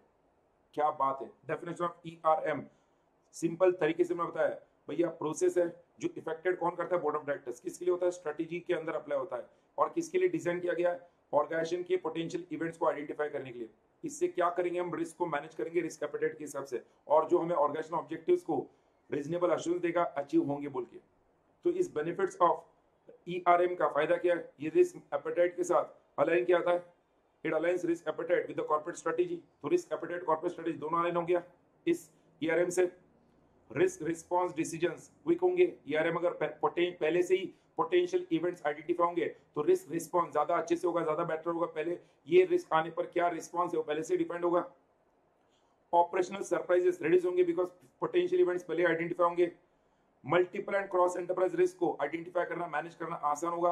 अपॉर्चुनिटीज को भी हम सीज कर सकते हैं बिकॉज पोटेंशियल इवेंट्स में थ्रेट्स अपॉर्चुनिटी दोनों आते हैं, उसको सीज कर सकते हैं। And deployment of capital, company को कैपिटल इजीली मिल जाएगा। इंप्रूविंग डिप्लॉयमेंट ऑफ कैपिटल, पहले से अपॉर्चुनिटीज पता होगा तो कंपनी अपने कैपिटल को सही ढंग से यूज कर पाएगी। ये बेनिफिट्स है ईआरएम के। ईआरएम के बेनिफिट्स देखे, उसका डेफिनेशन देखा, ईआरएम को किसने सेटअप किया देखा, इंट्रोडक्शन देखा। ईआरएम के कंपोनेंट्स में बताऊं नेक्स्ट पेज पर, उससे पहले यहां तक सबको क्लियर है तो बोलो मुझे। ये कंपोनेंट्स का पार्ट अगले पेज पर दिया, कंपोनेंट्स का पार्ट डिस्कस करें पहले यहां तक। ERM, I presume ERM enterprise risk management सबको क्लियर है, कितना सिंपल तरीके से हमने समझा है। और सिर्फ ऑल क्लियर मत बोलो, कोई अच्छा सा प्यारा सा कमेंट दो, मुझे भी समझने दो भैया आपको किस तरह से इसका फायदा हो रहा है। आप बोलोगे उस तरह से हम इसको कस्टमाइज कर सकते हैं। ये आपकी नीड के हिसाब से कर रहा हूं मैं। रेगुलर लेक्चर में रिस्क मैनेजमेंट के हमारे 9 लेक्चर है, लगभग 10 से 12 घंटे हम पढ़ रहे हैं। यहाँ पर हम रिस्क मैनेजमेंट पिछला 1-1.5 घंटा और अभी का 1-1.5 घंटा, मतलब 2.5 घंटे में हम कवर कर रहे हैं। जो 12 घंटे में कर रहे हैं वो 2.5 घंटे में कर रहे हैं। हम वहां पर हर लाइन को पढ़कर उसका डिस्कशन करते हैं, एग्जाम्पल लेते हैं। Waiting for your valuable comments. ERM का इंट्रोडक्शन, उसको सेटअप करना, किसने सेटअप किया, उसका डेफिनेशन क्या है, उसके बेनिफिट्स क्या है ईआरएम के।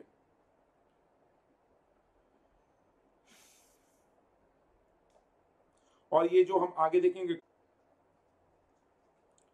उसका एंड यहां पर होगा जब हम ईआरएम के कंपोनेंट्स डिस्कस करेंगे, components of ERM.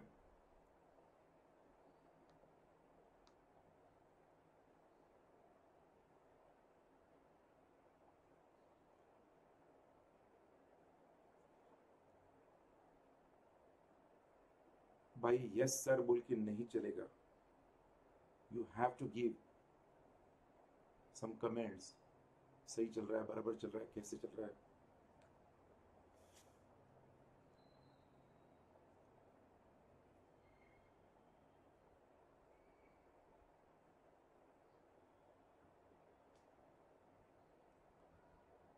Waiting for your comments again.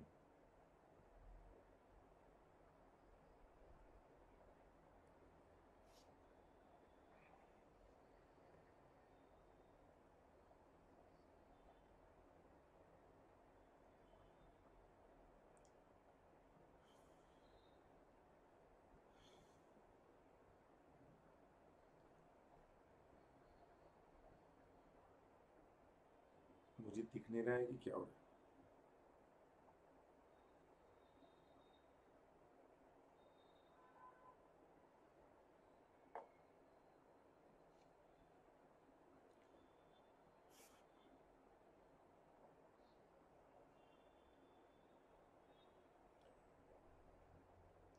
ऐसे ही चलता रहेगा क्या, ऐसे ही चलता रहेगा।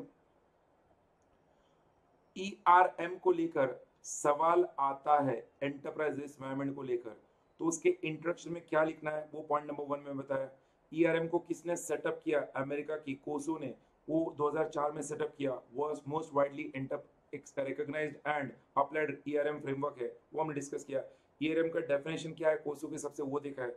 उसके बेनिफिट्स क्या ईआरएम के वो डिस्कस किए। बेनिफिट्स में आप देखना रिस्क एपेटाइट और कॉर्पोरेट स्ट्रेटेजी को अलाइन कराता है ईआरएम। रिस्क रिस्पॉन्स डेवलप हो जाते हैं क्विकली। रीजन में बताया ऑपरेशनल सरप्राइजेस कम होते हैं बिकॉज पोटेंशियल इवेंट्स पहले से आइडेंटिफाई हो जाते हैं ना, अपॉर्चुनिटीज को सीज किया जाता है।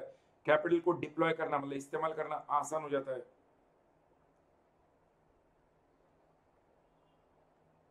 Waiting for your comments again the same thing,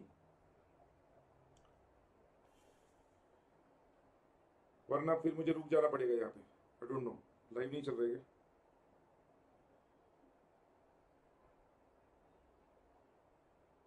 hang हो गया क्या शायद से, आई डोंट नो, हैंग हो गया।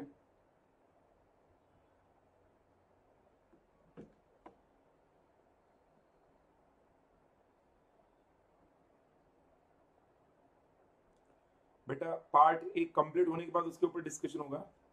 मैंने आपको पहले ही बताया, अभी हम जो डिस्कशन कर रहे हैं उसके ऊपर फोकस करना चाहिए। जब हम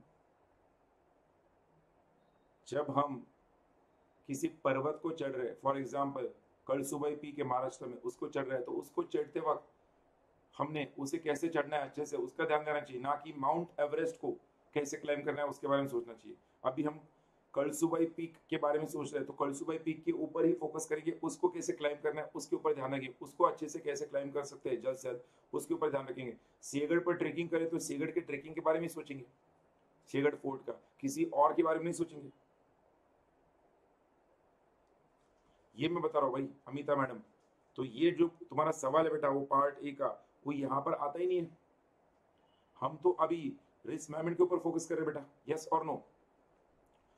बढ़ते आगे, components of enterprise risk management. Components of enterprise risk management. Risk management के जो कंपोनेंट्स है एंटरप्राइज रिस्क मैनेजमेंट के, कंपोनेंट्स मतलब क्या भैया, ईआरएम फ्रेमवर्क जो कोसो ने डेवलप किया था, उस ईआरएम फ्रेमवर्क का जो डेफिनेशन दिया था ईआरएम का, उस ईआरएम के लिए ये जो कंपोनेंट दिए यहाँ पर, ये सारे के सारे कंपोनेंट्स के बगैर वो ईआरएम फ्रेमवर्क अधूरा है।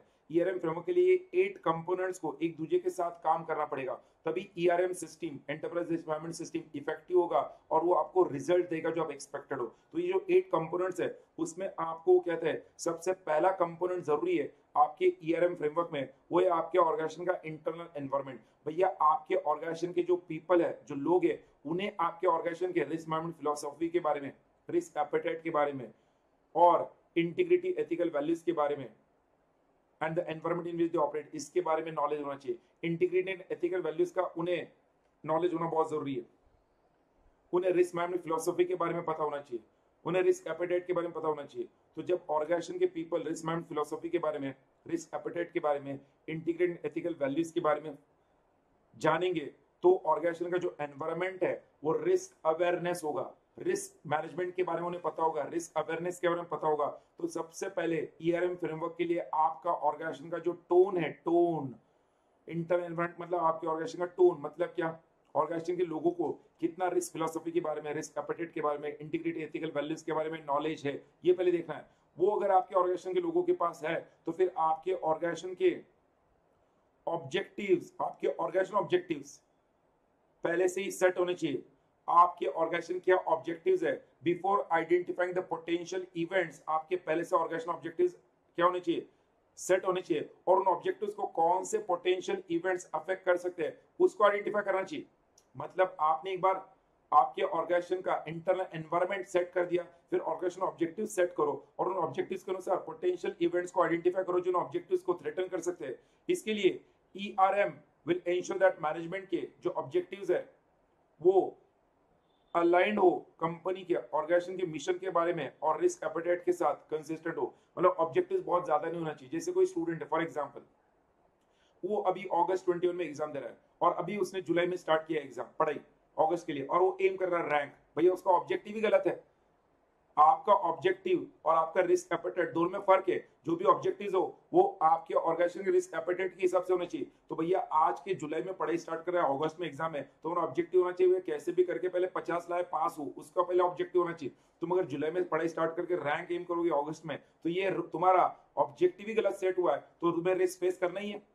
तो objectives must be aligned with the entities mission and consistent with the risk appetite.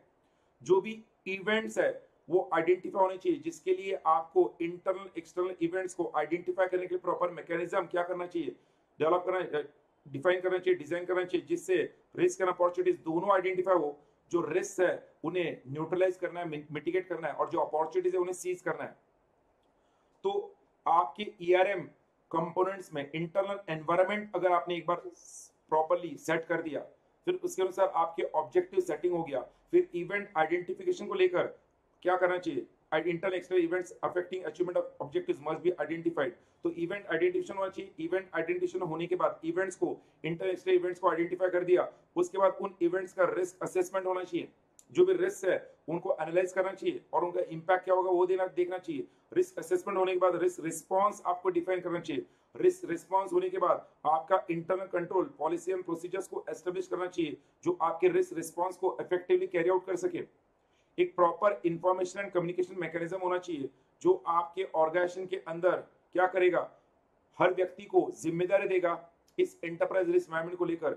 ERM को लेकर हर व्यक्ति की क्या जिम्मेदारी है, ये प्रॉपर इंफॉर्मेशन के तहत कम्युनिकेट किया जाएगा और फिर मॉनिटर किया जाएगा कि जो ईआरएम प्रोसेस डेवलप किया है वो बराबर है या उसमें कोई मॉडिफिकेशन जरूरी है। अगर मॉडिफिकेशंस है तो उसको बदलते माहौल के अनुसार उसे मॉडिफाई करते आना चाहिए और उसको इवेल्युएट करते आना चाहिए। तो ये मॉनिटरिंग में आता है।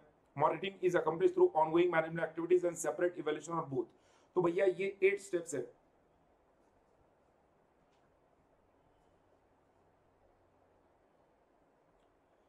ये 8 स्टेप्स है, मैं आगे बता रहा हूं, ये 8 स्टेप्स है जो आपको कंपोनेंट्स ऑफ ईआरएम में याद रखने हैं। कंपोनेंट्स ऑफ ईआरएम में ये 8 स्टेप्स जो हम डिस्कस कर रहे हैं, मतलब ERM framework, ERM enterprise risk management framework जो कोसो ने डिजाइन किया है, उसमें इन 8 कंपोनेंट्स पर कोसो ने काम किया है। कोसो 8 कंपोनेंट्स को लेकर ऑर्गेनाइजेशन को रेडीमेड फ्रेमवर्क देता है और बोलता है आप इन 8 कंपोनेंट्स को आपके ऑर्गेनाइजेशन के अंदर फॉलो करो, आपका risk management policy, risk governance अपने आप फॉलो होगा। Have you understood the components? कैसे याद रखना है? सर ने कहा था कंपोनेंट्स में सबसे पहले आपके ऑर्गेनाइजेशन का रिस्क मैनेजमेंट फिलोसॉफी, आपके ऑर्गेनाइजेशन का रिस्क एपेटाइट, आपके ऑर्गेनाइजेशन का इंटीग्रिटी एंड एथिकल वैल्यूज लोगों को पता है कि नहीं, क्या इंटीग्रिटी और एथिकल वैल्यूज का तो ऑर्गेनाइजेशन काम कर रही है, इंटरनल एनवायरनमेंट। फिर ऑब्जेक्टिव सेट होने चाहिए प्रॉपर्ली, जो पोटेंशियल इवेंट्स उस आइडेंटिफाई हो उस ऑब्जेक्टिव्स के अनुसार। देन एक बार थर्ड आएगा इवेंट आइडेंटिफिकेशन, इवेंट आइडेंटिफिकेशन के बाद आएगा रिस्क असेसमेंट, रिस्क असेसमेंट के बाद आएगा रिस्क रिस्पांस, रिस्क रिस्पांस के बाद आएगा कंट्रोल एक्टिविटीज और कंट्रोल एक्टिविटीज के बाद आएगा मॉनिटरिंग। मैंने लर्न नहीं किया, मैंने लिंक लगाया। एक बार इंटरनल एनवायरनमेंट, इंटरनल एनवायरनमेंट के ऊपर ऑब्जेक्टिव सेटिंग, ऑब्जेक्टिव सेटिंग के बाद इवेंट आइडेंटिफिकेशन, एक बार इवेंट आइडेंटिफिकेशन हो गया, इवेंट आइडेंटिफिकेशन के बाद risk assessment, risk response, risk response हो गया, कंट्रोल एक्टिविटीज, कंट्रोल एक्टिविटीज हो गया और उसके ऊपर मॉनिटरिंग, उसके ऊपर मॉनिटरिंग। तो आई होप सबको ये risk enterprise risk management framework जो दिया, ERM is a principle based approach that helps organisation to design and implement enterprise wide approach to risk management, सबको क्लियर है। ये जो international standard for risk management है, मैं कहूंगा उसका इंट्रोडक्शन सेम एज ईआरएम मैंने दिया, जो आपको वही लिखना है। सिर्फ आईएसओ 31000 आपको समझना, ये 2009 में एस्टेब्लिश किया गया था और ये हेल्प करता है ऑर्गेनाइजेशन को रिस्क एनालिसिस और रिस्क असेसमेंट को लेकर। ध्यान रखना, ईआरएम किसके लिए हेल्प करता है? ईआरएम एंटायर रिस्क मैनेजमेंट के लिए हेल्प करता है। आईएसओ 31000 किसके लिए हेल्प करता है? रिस्क एनालिसिस और रिस्क असेसमेंट को लेकर। It is not entire risk management, ध्यान रखना, ISO 31000 specifically for risk analysis and risk assessment. तो इसलिए वो मैनेजमेंट टेक्निक है। आईएसओ 31000 वो एक मैनेजमेंट टेक्निक को इंप्रूव कर रहा है रिस्क एनालिसिस के, और वो proactive management in all areas, ensures and encourage proactive management in all areas। तो रिस्क एनालिसिस असेसमेंट के लिए आईएसओ 31000 है। It is the best practice structure and guidance to all operations concerned with risk management to enable all strategic management and operational talk of an organization align a common set of risk management objectives। ध्यान रखना, it is only for risk analysis, risk assessment। तो दोनों standards में best standard कौन सा है? ERM है। ये आईएसओ 31000 सिर्फ रिस्क असेसमेंट और रिस्क एनालिसिस को लेकर है, ईआरएम एंटायर रिस्क मैनेजमेंट को लेकर है।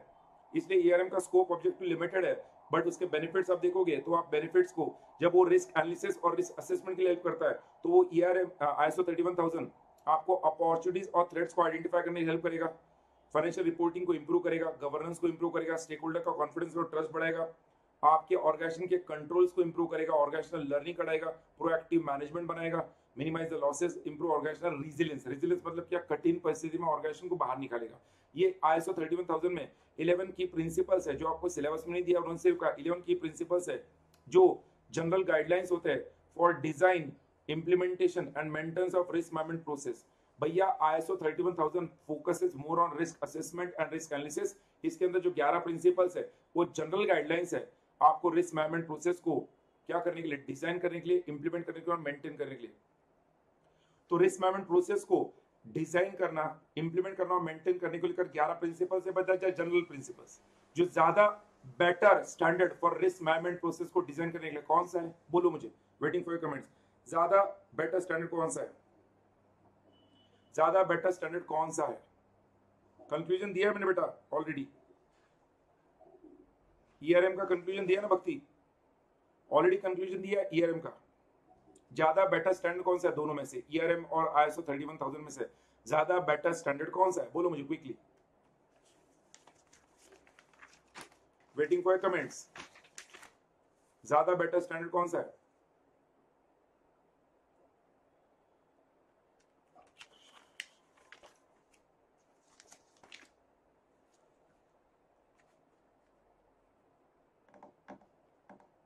ERM है, but natural ERM is the best standard because ये ISO 30000 स्पेसिफिकली रिस्क असेसमेंट और रिस्क एनालिसिस को काम करता है। स्ट्रेटेजिक रिस्क मैनेजमेंट इसको PFQ मार्क करो, प्रोबेबल फ्यूचर क्वेश्चन आपके एग्जाम में अगस्त 21 में एग्जाम में आने के बाद मुझे व्हाट्सएप जरूर करना, पहले बता रहा हूँ ये एग्जाम का कंसेप्ट है, आने के बाद व्हाट्सएप जरूर करना। आज के लेक्चर की आपकी यही कमाई है सबसे बड़ी, आपको मैंने एग्जाम का क्वेश्चन आज ही बता दिया। स्ट्रेटेजिक रिस्क मैनेजमेंट जो नोट्स स्टूडेंट की तरह अपडेटेड मॉड्यूल, तो ये अपडेटेड मॉड्यूल का पार्ट है जो आपके पुराने मॉड्यूल में नहीं है। स्ट्रेटेजिक रिस्क मैनेजमेंट ध्यान रखना, स्ट्रेटेजिक रिस्क मैनेजमेंट किसे कहते हैं? हम कहते हैं नोकिया प्रोडक्ट में दम नहीं, हम कहते हैं नोकिया प्रोडक्ट में कोई खराबी नहीं थी, बट नोकिया कहां पर फेल हुआ? स्ट्रेटेजिक रिस्क मैनेजमेंट में फेल हुआ। अनिल अंबानी कहां पर फेल हुए? स्ट्रेटेजिक रिस्क मैनेजमेंट में फेल हुए। विजय मल्ल्या कहां पर फेल हुए? स्ट्रेटेजिक रिस्क मैनेजमेंट में फेल हुए। नीरव मोदी कहां पर फेल हुए? स्ट्रेटेजिक रिस्क मैनेजमेंट में फेल हुए। जितने बड़े बड़े बिजनेस फेलियर्स है, सत्यम कहां पर फेल हुआ? स्ट्रेटेजिक रिस्क मैनेजमेंट में फेल हुआ। जितने बड़े बड़े बिजनेस फेलियर्स है वो सिर्फ और सिर्फ स्ट्रेटेजिक रिस्क मैनेजमेंट के फेलियर के कारण हुए। तो स्ट्रेटेजिक रिस्क मैनेज करना जो board of directors top management की जिम्मेदारी होती है, और जब वो उसे ही आइडेंटिफाई नहीं कर पाते तो पूरा बिजनेस डूब जाता है। ध्यान रखना, एक गलत डिसीजन आपके फंक्शनल मैनेजर ने, लोअर लेवल मैनेजर ले लिया तो उससे ऑर्गेनाइजेशन डूबता नहीं है, बट बोर्ड ऑफ डायरेक्टर्स के टॉप मैनेजमेंट ने, हम कहते हैं स्ट्रेटेजिक रिस्क का डिसीजन गलत ले लिया, पूरा ऑर्गेनाइजेशन डूब सकता है। इसलिए दिया strategic risk management is crucial but often overlooked aspect of ERM। Enterprise risk management का अहम पार्ट है स्ट्रेटेजिक रिस्क मैनेजमेंट। तो एंटरप्राइज रिस्क मैनेजमेंट के अंदर आपको ज्यादा किस पर फोकस करना है? Strategic risk management. Strategic risk arises when a company fails to anticipate the market needs in time to meet them. Nokia का एग्जांपल दिया ना मैंने company fails to anticipate the markets needs in time to meet them. Strategic risk management is a process of identifying, quantifying, and mitigating any risk that affects or is inherent in a company's business strategy, strategic objectives, and strategic execution. भैया ये जो strategic risk है ना, ये हर organisation के business strategy में होता है, उनके ऑब्जेक्टिव्स में होता है, उनके एग्जीक्यूशन में होता है। तो आपको आपके बिजनेस स्ट्रेटेजी में, स्ट्रेटेजिक ऑब्जेक्टिव्स में और स्ट्रेटेजिक एग्जीक्यूशन के अंदर क्या रिस्क है, वो अगर समय पर आप आइडेंटिफाई कर पाए तो आप स्ट्रेटेजिक रिस्क मैनेजमेंट कर रहे हो। तो what is strategic risk management? हम कहेंगे it is a process of identifying, quantifying and mitigating any risk that is inherent in a companies business strategy, strategic objectives and strategic execution. Companies business strategy, strategic objectives and strategic execution. This risk of strategic risk management में include, ये risk में क्या आता है जो हमने कहा example जो डिस्कस, शिफ्ट इन द क्या दिया कंज्यूमर डिमांड एंड प्रेफरेंसेस। भाई अब मुझे बोलो, अगर जस्ट फॉर एग्जांपल, चलो आज के इस कोरोना के पेंडेमिक में हम लोग डिस्कस करते हैं, एक बहुत ही अच्छी एकेडमी है जो कोचिंग बिजनेस में CS के बहुत अच्छा पढ़ाती है, टीचर्स भी बहुत अच्छा पढ़ाते हैं, फेस टू फेस में इतना बढ़िया पढ़ाते थे, बहुत नंबर 1 क्लास था उस शहर में, बढ़िया टीचर्स थे, सब कुछ बढ़िया था। बट जैसे कोविड पेंडेमिक आ गया, फेस टू फेस क्लासेस बंद हो गए। अब ये क्लासेस के पास कोई ऑनलाइन मॉडल डेवलप्ड ही नहीं था। तो कोरोना पेंडेमिक आने के बाद शुरू में तो 6 महीने तक इनके क्लासेस बंद रहे, और आगे फिर इनको 6 महीना इस मॉडल को, ऑनलाइन प्लेटफॉर्म को अडॉप्ट करने लग गया। तो हो सकता है इस साल 2 साल में कोई और कॉम्पिटिटर या नया प्लेयर आकर इस बिजनेस में मार्केट शेयर ले जाए। जो मैं बताऊं, तो आपको जब बिजनेस कर रहे हो, आपको बिजनेस करते हो तो आपको स्ट्रेटेजिक रिस्क बिजनेस का क्या है वो जब आइडेंटिफाई कर पाए, मतलब आप पहले से ही आपका पैरेलल प्लेटफॉर्म चल रहा है ऑनलाइन का, कोविड पेंडेमिक आ गया तो भी फर्क नहीं पड़ा, आप ऑनलाइन में शिफ्ट हो गए, जैसे इंस्पायर शिफ्ट हुआ है भैया, कोई फर्क नहीं पड़ा, वी शिफ्टेड टू ऑनलाइन। और मैंने तो फैसला किया ना, मैंने ऑलरेडी आज ही CRI के लेक्चर में बताया स्टूडेंट्स को, CRI का हमारा आज जब लेक्चर हुआ मैंने बताया, henceforth I'll be part of only and only online lectures। Inspire में फेस टू फेस भी स्टार्ट होगा तो मैं ऑनलाइन ही पढ़ाऊंगा, वहां पर स्टूडेंट भले वहां पर आए, मैं ऑनलाइन पढ़ाऊंगा, आपको लाइव बैच में पढ़ाऊंगा मैं, because I personally feel this is the new change 21st century में। तो स्ट्रेटेजिक रिस्क मैनेजमेंट में हम कहते हैं रिस्क में इंक्लूड, आप अगर कंज्यूमर डिमांड एंड प्रेफरेंसेस को शिफ्ट हो रहे वो समझ नहीं पाए, लीगल चेंजेस क्या है वो अडॉप्ट नहीं कर पाए, कॉम्पिटिटिव का प्रेशर समझ नहीं पाए, मर्जर इंटीग्रेशन झेल नहीं पाए, मर्जर किसका हो गया, जैसे वोडाफोन आइडिया का मर्जर हुआ, वो स्ट्रेटेजिक रिस्क बन सकता था जियो और एयरटेल के लिए, बट नहीं बना।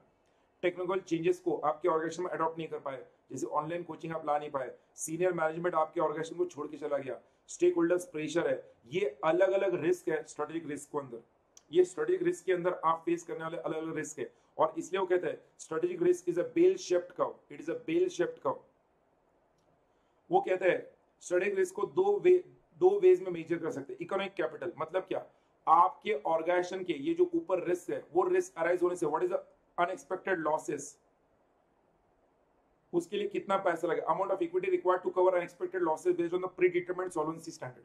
तो अनएक्सपेक्टेड लॉसेस कितने हो सकते हैं, या risk adjusted return on capital, anticipated after tax return on initiative divided by its economic capital. आज कितना कैपिटल लगा है उसके ऊपर आपका risk adjusted return on capital कितना है। मतलब आप जो स्ट्रेटेजिक रिस्क नई टेक्नोलॉजी को अडॉप्ट कर रहे हो, कंज्यूमर डिमांड्स और शिफ्ट्स को अडॉप्ट कर रहे हो, उसको लेकर कितना इन्वेस्टमेंट हो रहा है और उसके बदले में कितना रिटर्न आ रहा है, इसको हम कहते हैं स्ट्रेटेजिक रिस्क मैनेजमेंट का अहम हिस्सा है। जैसे फॉर एग्जांपल मैं आपको बताऊं, अगर आप मुझे पूछोगे तो स्ट्रेटेजिक रिस्क में फॉर एग्जांपल मैंने जब देखा, मैं अब 9-10 घंटा पढ़ा रहा हूँ पिछले 13-14 सालों से, मैंने सोचा अब मैंने कुछ एक सब्जेक्ट एग्जीक्यूटिव का ईबीसीएल मैंने रिलीव कर दिया और मयूर सर को दे दिया, बिकॉज मैंने वो फैसला किया rather than spending more 2 hours on teaching a subject for entire 1 year, अगर वो 700 घंटे मैं एग्जिस्टिंग जो सब्जेक्ट पढ़ा रहा हूँ उसी के क्वालिटी को और इंप्रूव करने के लेकर, नए चेंजेस अडॉप्ट करने के लेकर फोकस करूंगा तो और बेटर होगा, and at the same time I can give more time to my family, to my health. ये सारे फैक्टर्स को ध्यान रखते हुए मैंने वो स्ट्रेटेजिक डिसीजन लिया। तो स्ट्रेटेजिक रिस्क में आपको ये देखना है कि आपको वो डिसीजन लेने से क्या अनएक्सपेक्टेड लॉसेस है जो आप कवर कर रहे हो, और आप जो भी इन्वेस्टमेंट कर रहे हो इकोनॉमिक कैपिटल है उसके ऊपर आपको क्या risk adjusted return on capital expected है। ये दो मैट्रिक्स से आपको पता चलेगा आपका स्ट्रेटेजिक रिस्क कितना है। अगर मैं एग्जांपल जैसे ईवीसीएल सब्जेक्ट को छोड़ने के बाद मैं अगर बाकी सब्जेक्ट्स में और इनोवेशन ला पाया और मैं अपने हेल्थ के ऊपर ध्यान दे पाया, मैं और अपने रिलेशन मजबूत कर पाया, तो रिस्क रिवॉर्ड रेशियो ज्यादा होगा, बेटर होगा। ये strategic risk management, I hope you understand. Then इसलिए कहते हैं managing strategic risk involves 5 steps. Strategic risk को मैनेज करना है 5 स्टेप्स को डेवलप करना है। सबसे पहले आपके ऑर्गेनाइजेशन का स्ट्रेटेजी, बिजनेस स्ट्रेटेजी ऑब्जेक्टिव्स को डिफाइन करो। आपका बिजनेस स्ट्रेटेजी ऑब्जेक्टिव क्या है, जैसे मैंने अपना स्ट्रेटेजी ऑब्जेक्टिव डिफाइन किया वैसे बिजनेस ने अपना स्ट्रेटेजी ऑब्जेक्टिव डिफाइन करना चाहिए। फिर ऑर्गेनाइजेशन ने उस स्ट्रेटेजी और ऑब्जेक्टिव्स को लेकर क्या कौन से की परफॉर्मेंस इंडिकेटर्स है जो आपके रिजल्ट्स को मेजर कर सके, ऑर्गेनाइजेशन की परफॉर्मेंस को मेजर कर सके, ऐसे की परफॉर्मेंस इंडिकेटर्स को आइडेंटिफाई करना है और उन रिस्क को आइडेंटिफाई करना है जो आपके रिजल्ट्स को वेरी ला सकते हैं, रिजल्ट्स को अफेक्ट कर सकते हैं। तो भैया आपने सबसे पहले ऑर्गेनाइजेशनल बिजनेस स्ट्रेटेजी और ऑब्जेक्टिव्स को क्या कर दिया, डिफाइन कर दिया, और उस बिजनेस स्ट्रेटेजी को रिस्क के साथ इंटीग्रेट कर दिया, की परफॉर्मेंस इंडिकेटर्स आइडेंटिफाई किए, आइडेंटिफाई किए की रिस्क जो हम कहते हैं की रिस्क को आइडेंटिफाई कर दिया जो परफॉर्मेंस को अफेक्ट कर सकते हैं। फिर की रिस्क इंडिकेटर्स आइडेंटिफाई एस्टेब्लिश कर दिए and tolerance level for critical risk, establishing the key risk indicators and tolerance level for critical risk वो एस्टेब्लिश कर दिया। फिर providing integrated reporting and monitoring, proper reporting on these key risk indicators and key performance indicators, key performance indicators key risk indicators को properly integrate कर दिया, उसका reporting लाया और उसको मॉनिटर किया, तो आपने स्ट्रेटेजिक रिस्क को क्या किया, मैनेज किया। तो स्ट्रेटेजिक रिस्क को मैनेज करने को लेकर सबसे पहले क्या करना है, स्टेप नंबर 1 सर ने कहा था आपके बिजनेस स्ट्रेटेजी एंड ऑब्जेक्टिव्स को डिफाइन करो। की परफॉर्मेंस इंडिकेटर्स क्या होंगे आपके रिजल्ट्स के, जिसके बेसिस पर आपका परफॉर्मेंस आप इवैल्यूएट करोगे, वो एस्टेब्लिश करो। की रिस्क इंडिकेटर्स, की रिस्क कौन से आइडेंटिफाई करो, वो रिस्क जो आपके परफॉर्मेंस को अफेक्ट कर सकते हैं वो रिस्क को आइडेंटिफाई कर दिए। फिर उन रिस्क को लेकर की रिस्क इंडिकेटर्स एस्टेब्लिश कर दिए और फिर आपके इस की रिस्क इंडिकेटर्स को, की परफॉर्मेंस इंडिकेटर्स को इंटीग्रेट कर दिया रिपोर्टिंग के अंदर और उसको मॉनिटरिंग कर दिया। हो गया आपका रिस्क स्ट्रेटेजी रिस्क मैनेजमेंट। बोलो भाई, strategy risk management is over. ये क्वेश्चन जब सवाल आएगा ये आंसर यहां तक आना चाहिए, managing strategic risk. Managing strategic risk involves 5 steps. Question आ सकता है इस तरह से, एक तो ये अलग क्वेश्चन आएगा, पॉइंट नंबर 9 ये होगा managing strategic risk, and point number 8 ये आ सकता है strategic risk management. Strategic risk management अलग है, मैनेजिंग स्ट्रेटेजिक रिस्क अलग है। अगर दोनों को लेकर आ गया तो 5 मार्क्स से ज्यादा मार्क के लिए आएगा। एक तो सिर्फ स्ट्रेटेजिक रिस्क मैनेजमेंट पर आएगा या फिर सिर्फ मैनेजिंग स्ट्रेटेजिक रिस्क पर आएगा। सबको क्लियर है तो कमेंट करो। हम लोग 12 में से 9 पॉइंट्स कर चुके हैं। I am waiting for your valuable comments. आप waiting for your valuable comments, quickly waiting for your comments. दोस्तों आई होप जिन्होंने ये पहले पढ़ा होगा उन्हीं को ये समझेगा। ये नया पॉइंट है और ये अभी तक का डिस्कशन है, जिसने एक बार घर में पढ़ा है वही ये समझ सकता है। आई प्रिज्यूम आप सबने रिस्क मैनेजमेंट हेल्थ इससे पहले पढ़ा है और आपको ये रिवाइज हो रहा है, अच्छे से आइडिया आ रहा है कि क्या ध्यान रखना है। सर ने वो की पॉइंट्स कौन से बताए जो आपको याद रखने हैं।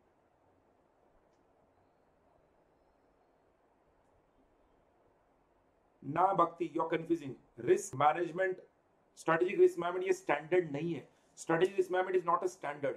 मैंने क्या कहा था, ईआरएम एंड आईएसओ 31000 वो स्टैंडर्ड है जो बोर्ड ऑफ डायरेक्टर्स अडॉप्ट कर सकते हैं। स्ट्रेटेजिक रिस्क मैनेजमेंट तो ये हम कह सकते हैं ड्यूटी है, ये रिस्क मैनेजमेंट का ही एक पार्ट है। हमने फर्स्ट लाइन में देखा था ना भक्ति, ये स्टैंडर्ड नहीं है।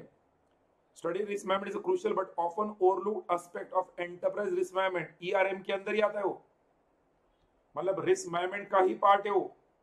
It is not a standard strategic risk management. वो स्ट्रेटेजिक रिस्क मैनेजमेंट किसकी ड्यूटी है? बोर्ड ऑफ डायरेक्टर्स की ड्यूटी है। It is one of the duties, responsibility of the board of directors. It is one of the responsibility of the board of directors.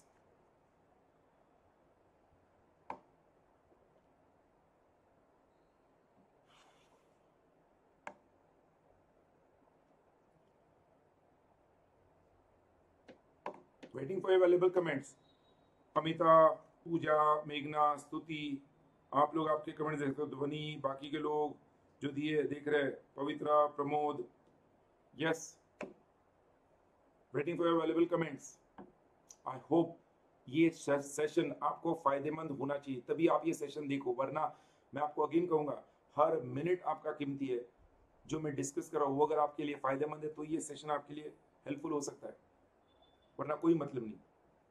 I presume I am going on the right path and you are understanding properly.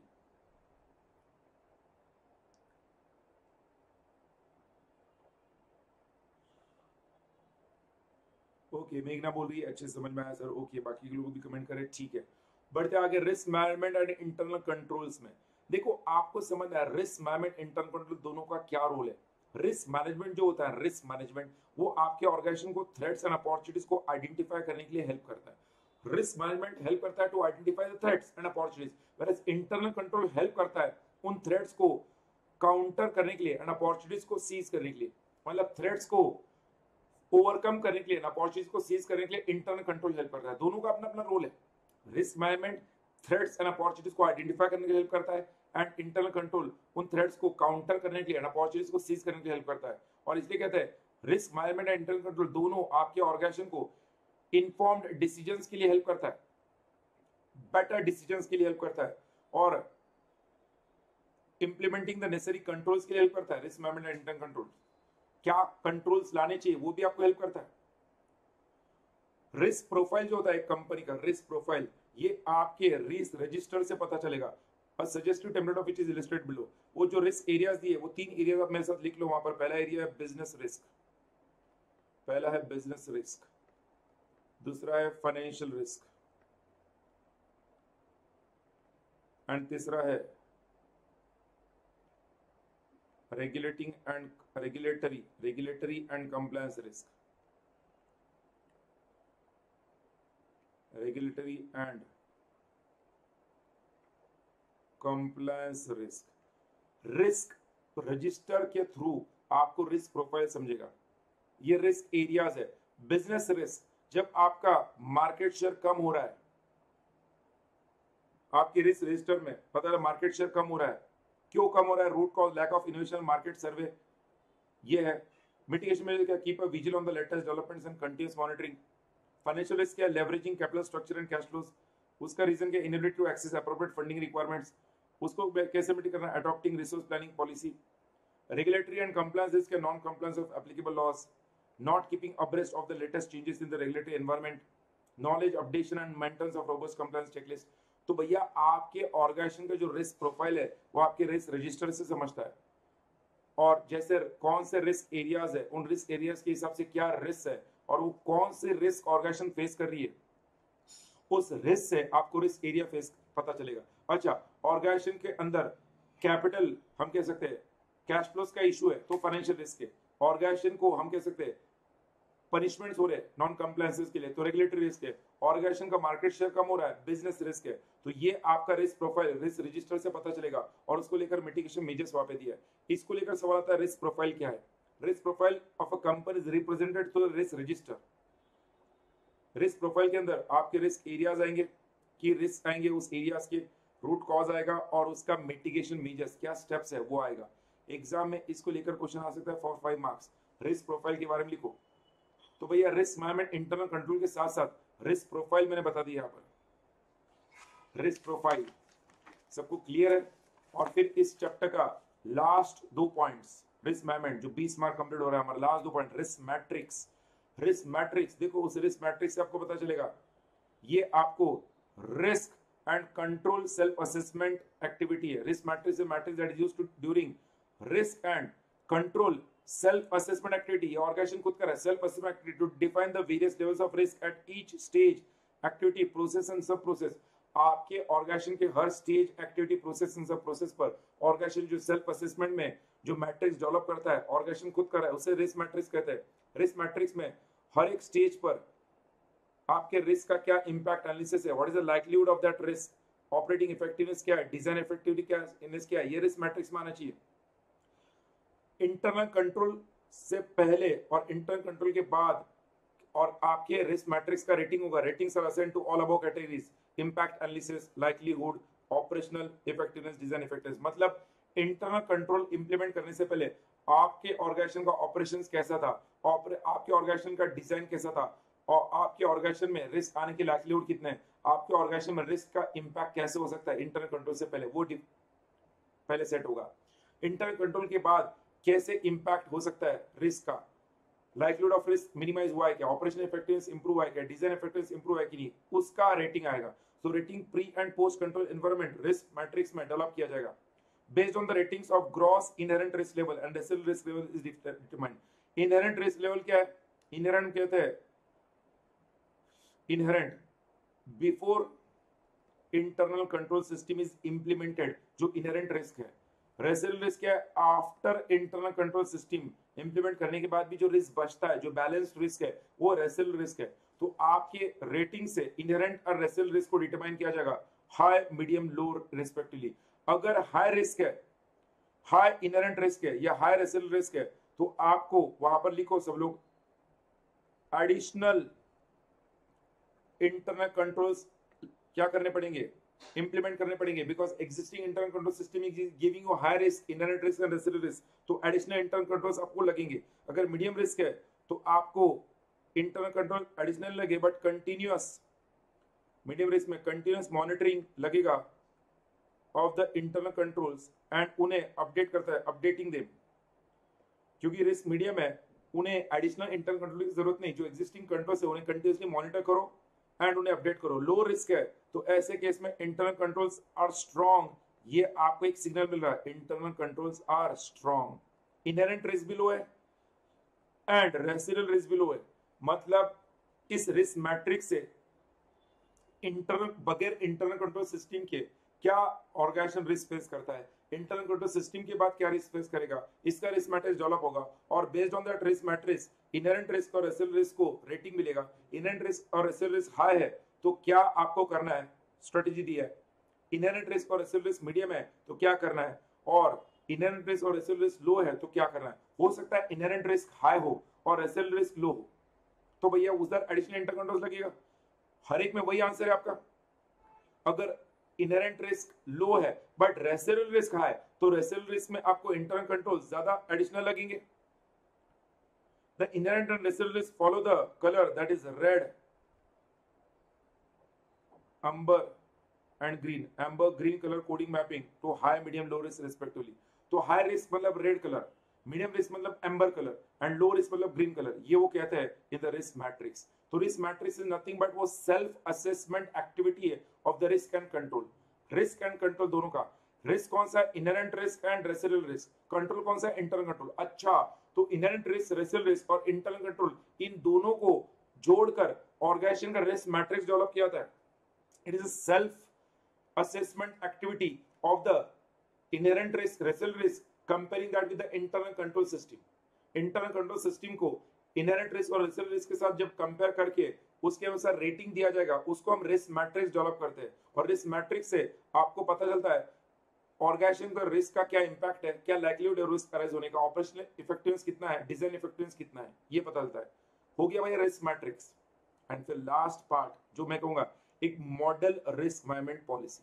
जो risk management policy, जो risk management committee बनाकर board of directors को forward करती है, तो जो risk management committee होती है, लिस्टेड कंपनीज में, वो ये model risk management policy adopt कर सकती है, या आपके ऑर्गेनाइजेशन की बोर्ड ऑफ डायरेक्टर्स खुद बना रहे तो रिस्क मैनेजमेंट पॉलिसी अडॉप्ट कर सकते हैं। मॉडल मतलब आइडल वो दिया। रिस्क मैनेजमेंट पॉलिसी के दो पर्पस होते हैं। पहला जो हमने कहा अनडिजायरेबल इंसिडेंट्स और आउटकम्स को प्रिवेंट करना, उन्हें आइडेंटिफाई करके प्रिवेंट करना अनडिजायरेबल, और जो भी पास्ट इंसिडेंट्स है उन्हें रिव्यू करना और आने वाले कल के अंदर ऐसे इंसिडेंट्स ना हो उसके अनुसार चेंजेस लाना। तो अनडिजेबल इंसिडेंट्स और आउटकम्स को प्रिवेंट करने के लिए पास्ट इंसिडेंट्स को रिव्यू करो और आने वाले कल के अंदर चेंजेस लाओ, ये रिस्क मैनेजमेंट पॉलिसी का मेन फोकस होता है। तो रिस्क मैनेजमेंट पॉलिसी किसके ऊपर काम करता है? रिस्क गवर्नेंस पर काम करता है। रिस्क स्ट्रेटजी आनी चाहिए।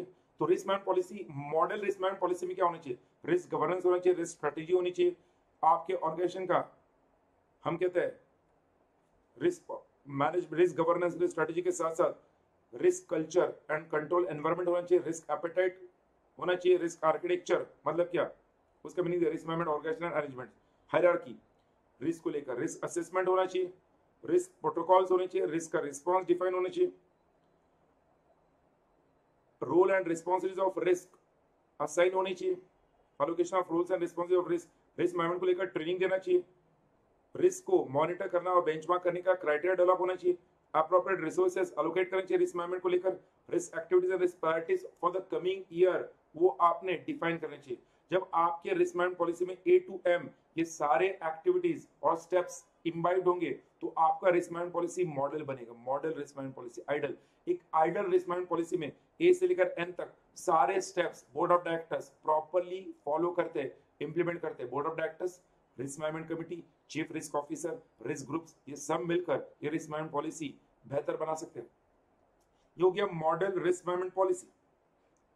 सब कुछ क्लियर है? तो वेटिंग फॉर योर कमेंट्स।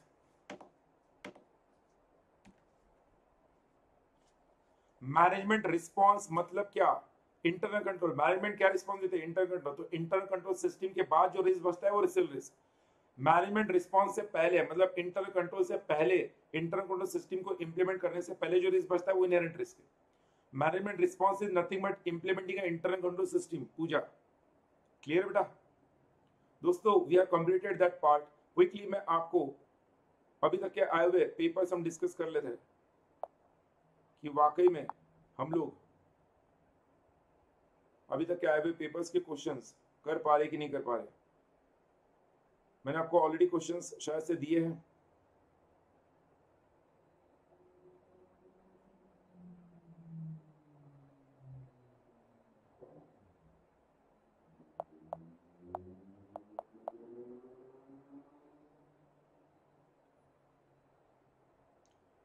मैं आपको अभी बता रहा हूं, ये देखते हैं हम रिसेंट दिसंबर 20 एग्जाम में आया हुआ जो पेपर है उसका पार्ट देखेंगे।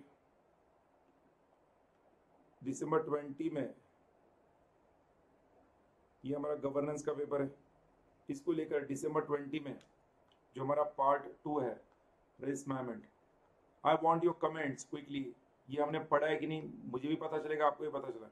देखो पहला ही क्वेश्चन क्या पूछा है अभी के recent, discuss in brief ERM components and limitations. भैया already discuss today itself ERM के कंपोनेंट्स, ERM के limitations we have discussed right now. अरे बोलो भाई।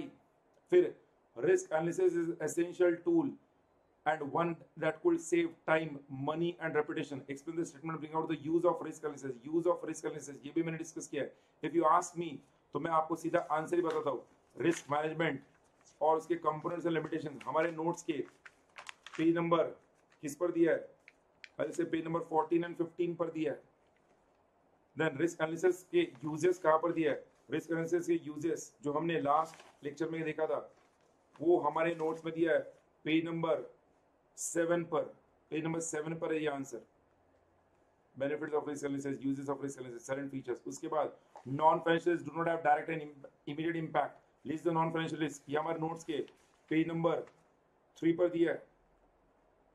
Encountered in the course of business. What is the meaning of handling risk? Explain the risk retention as a method of handling risk. तो भैया risk retention और method of handling risk ये हमारे notes के page number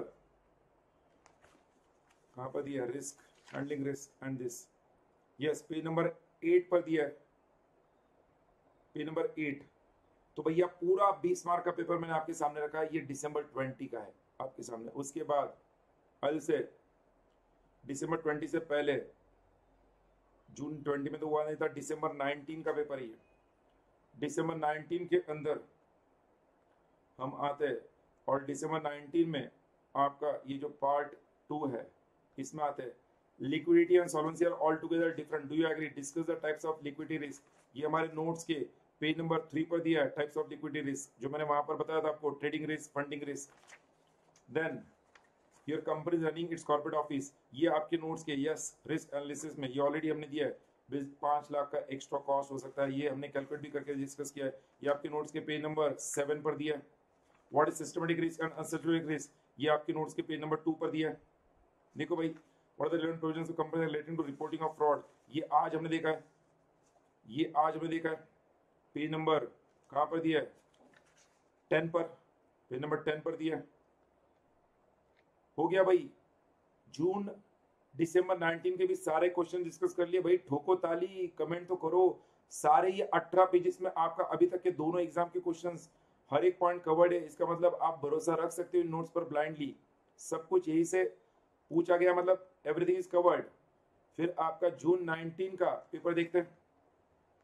गधो कुछ तो अच्छा सा प्यारा सा कमेंट दो, 18 पेजेस आपके हो गए लगभग 2.5 घंटे में।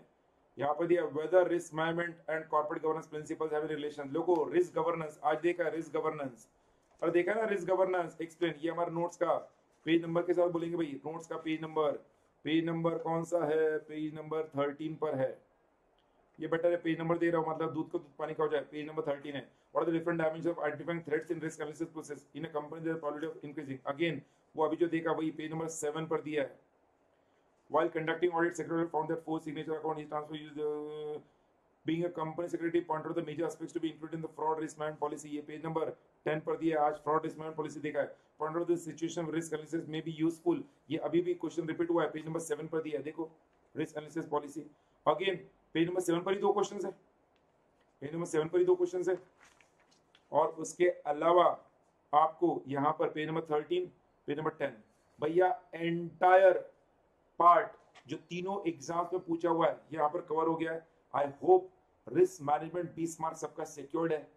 अगले सेशन में हम लोग 20 मार्क के लिए अगेन काम करेंगे, कंप्लायंस का काम करेंगे, और कंप्लायंस में जो 2 चैप्टर है, इंटरनल कंट्रोल एंड रिपोर्टिंग, तो अगले सेशन में हम इंटरनल कंट्रोल देखेंगे और उसके अगले सेशन में कंप्लायंस देखेंगे। सो इंटरनल कंट्रोल और रिपोर्टिंग, तो अगले सेशन में इंटरनल कंट्रोल देखेंगे, उसके अगले सेशन में रिपोर्टिंग देखेंगे। इंटरनल कंट्रोल 10 मार्क के लिए, रिपोर्टिंग 10 मार्क के लिए, 10 मार्क 1.5 घंटा, और जो कर रहा हूं उसके बाद कुछ नहीं आएगा, पहले बता रहा हूं, जो कह रहा हूं उसके बाद कुछ नहीं आएगा। कैसा लगा ये सेशन, आपका कमेंट जरूर करना कमेंट बॉक्स में। आई होप यू अंडरस्टूड प्रॉपर्ली, मेरे इंस्ट्रक्शंस आपको समझे हैं, कैसे आंसर लिखना है वो मैंने बताया है, हर एक पॉइंट कैसे प्रेजेंट करना है, कैसे उसका सिनॉप्सिस आना चाहिए, सब कुछ मैंने डिस्कस किया है। कोई भी डाउट है यू कैन डेफिनेटली व्हाट्सएप में पर्सनली, आपके पास नंबर होगा मेरा, definitely you can take it from the Inspire channel, no problem at all. But पढ़ाई को लेकर आप जो भी पूछना चाहते हो पूछ सकते हो, at your ease, at your convenience, and definitely I'll reply. That's all for the day. Thank you. Bye bye. See you. खुदा हाफिज. सलाम नमस्ते. बचेंगे तो और भी लड़ेंगे. मिलते हैं अगले सेशन में. जय माता दी.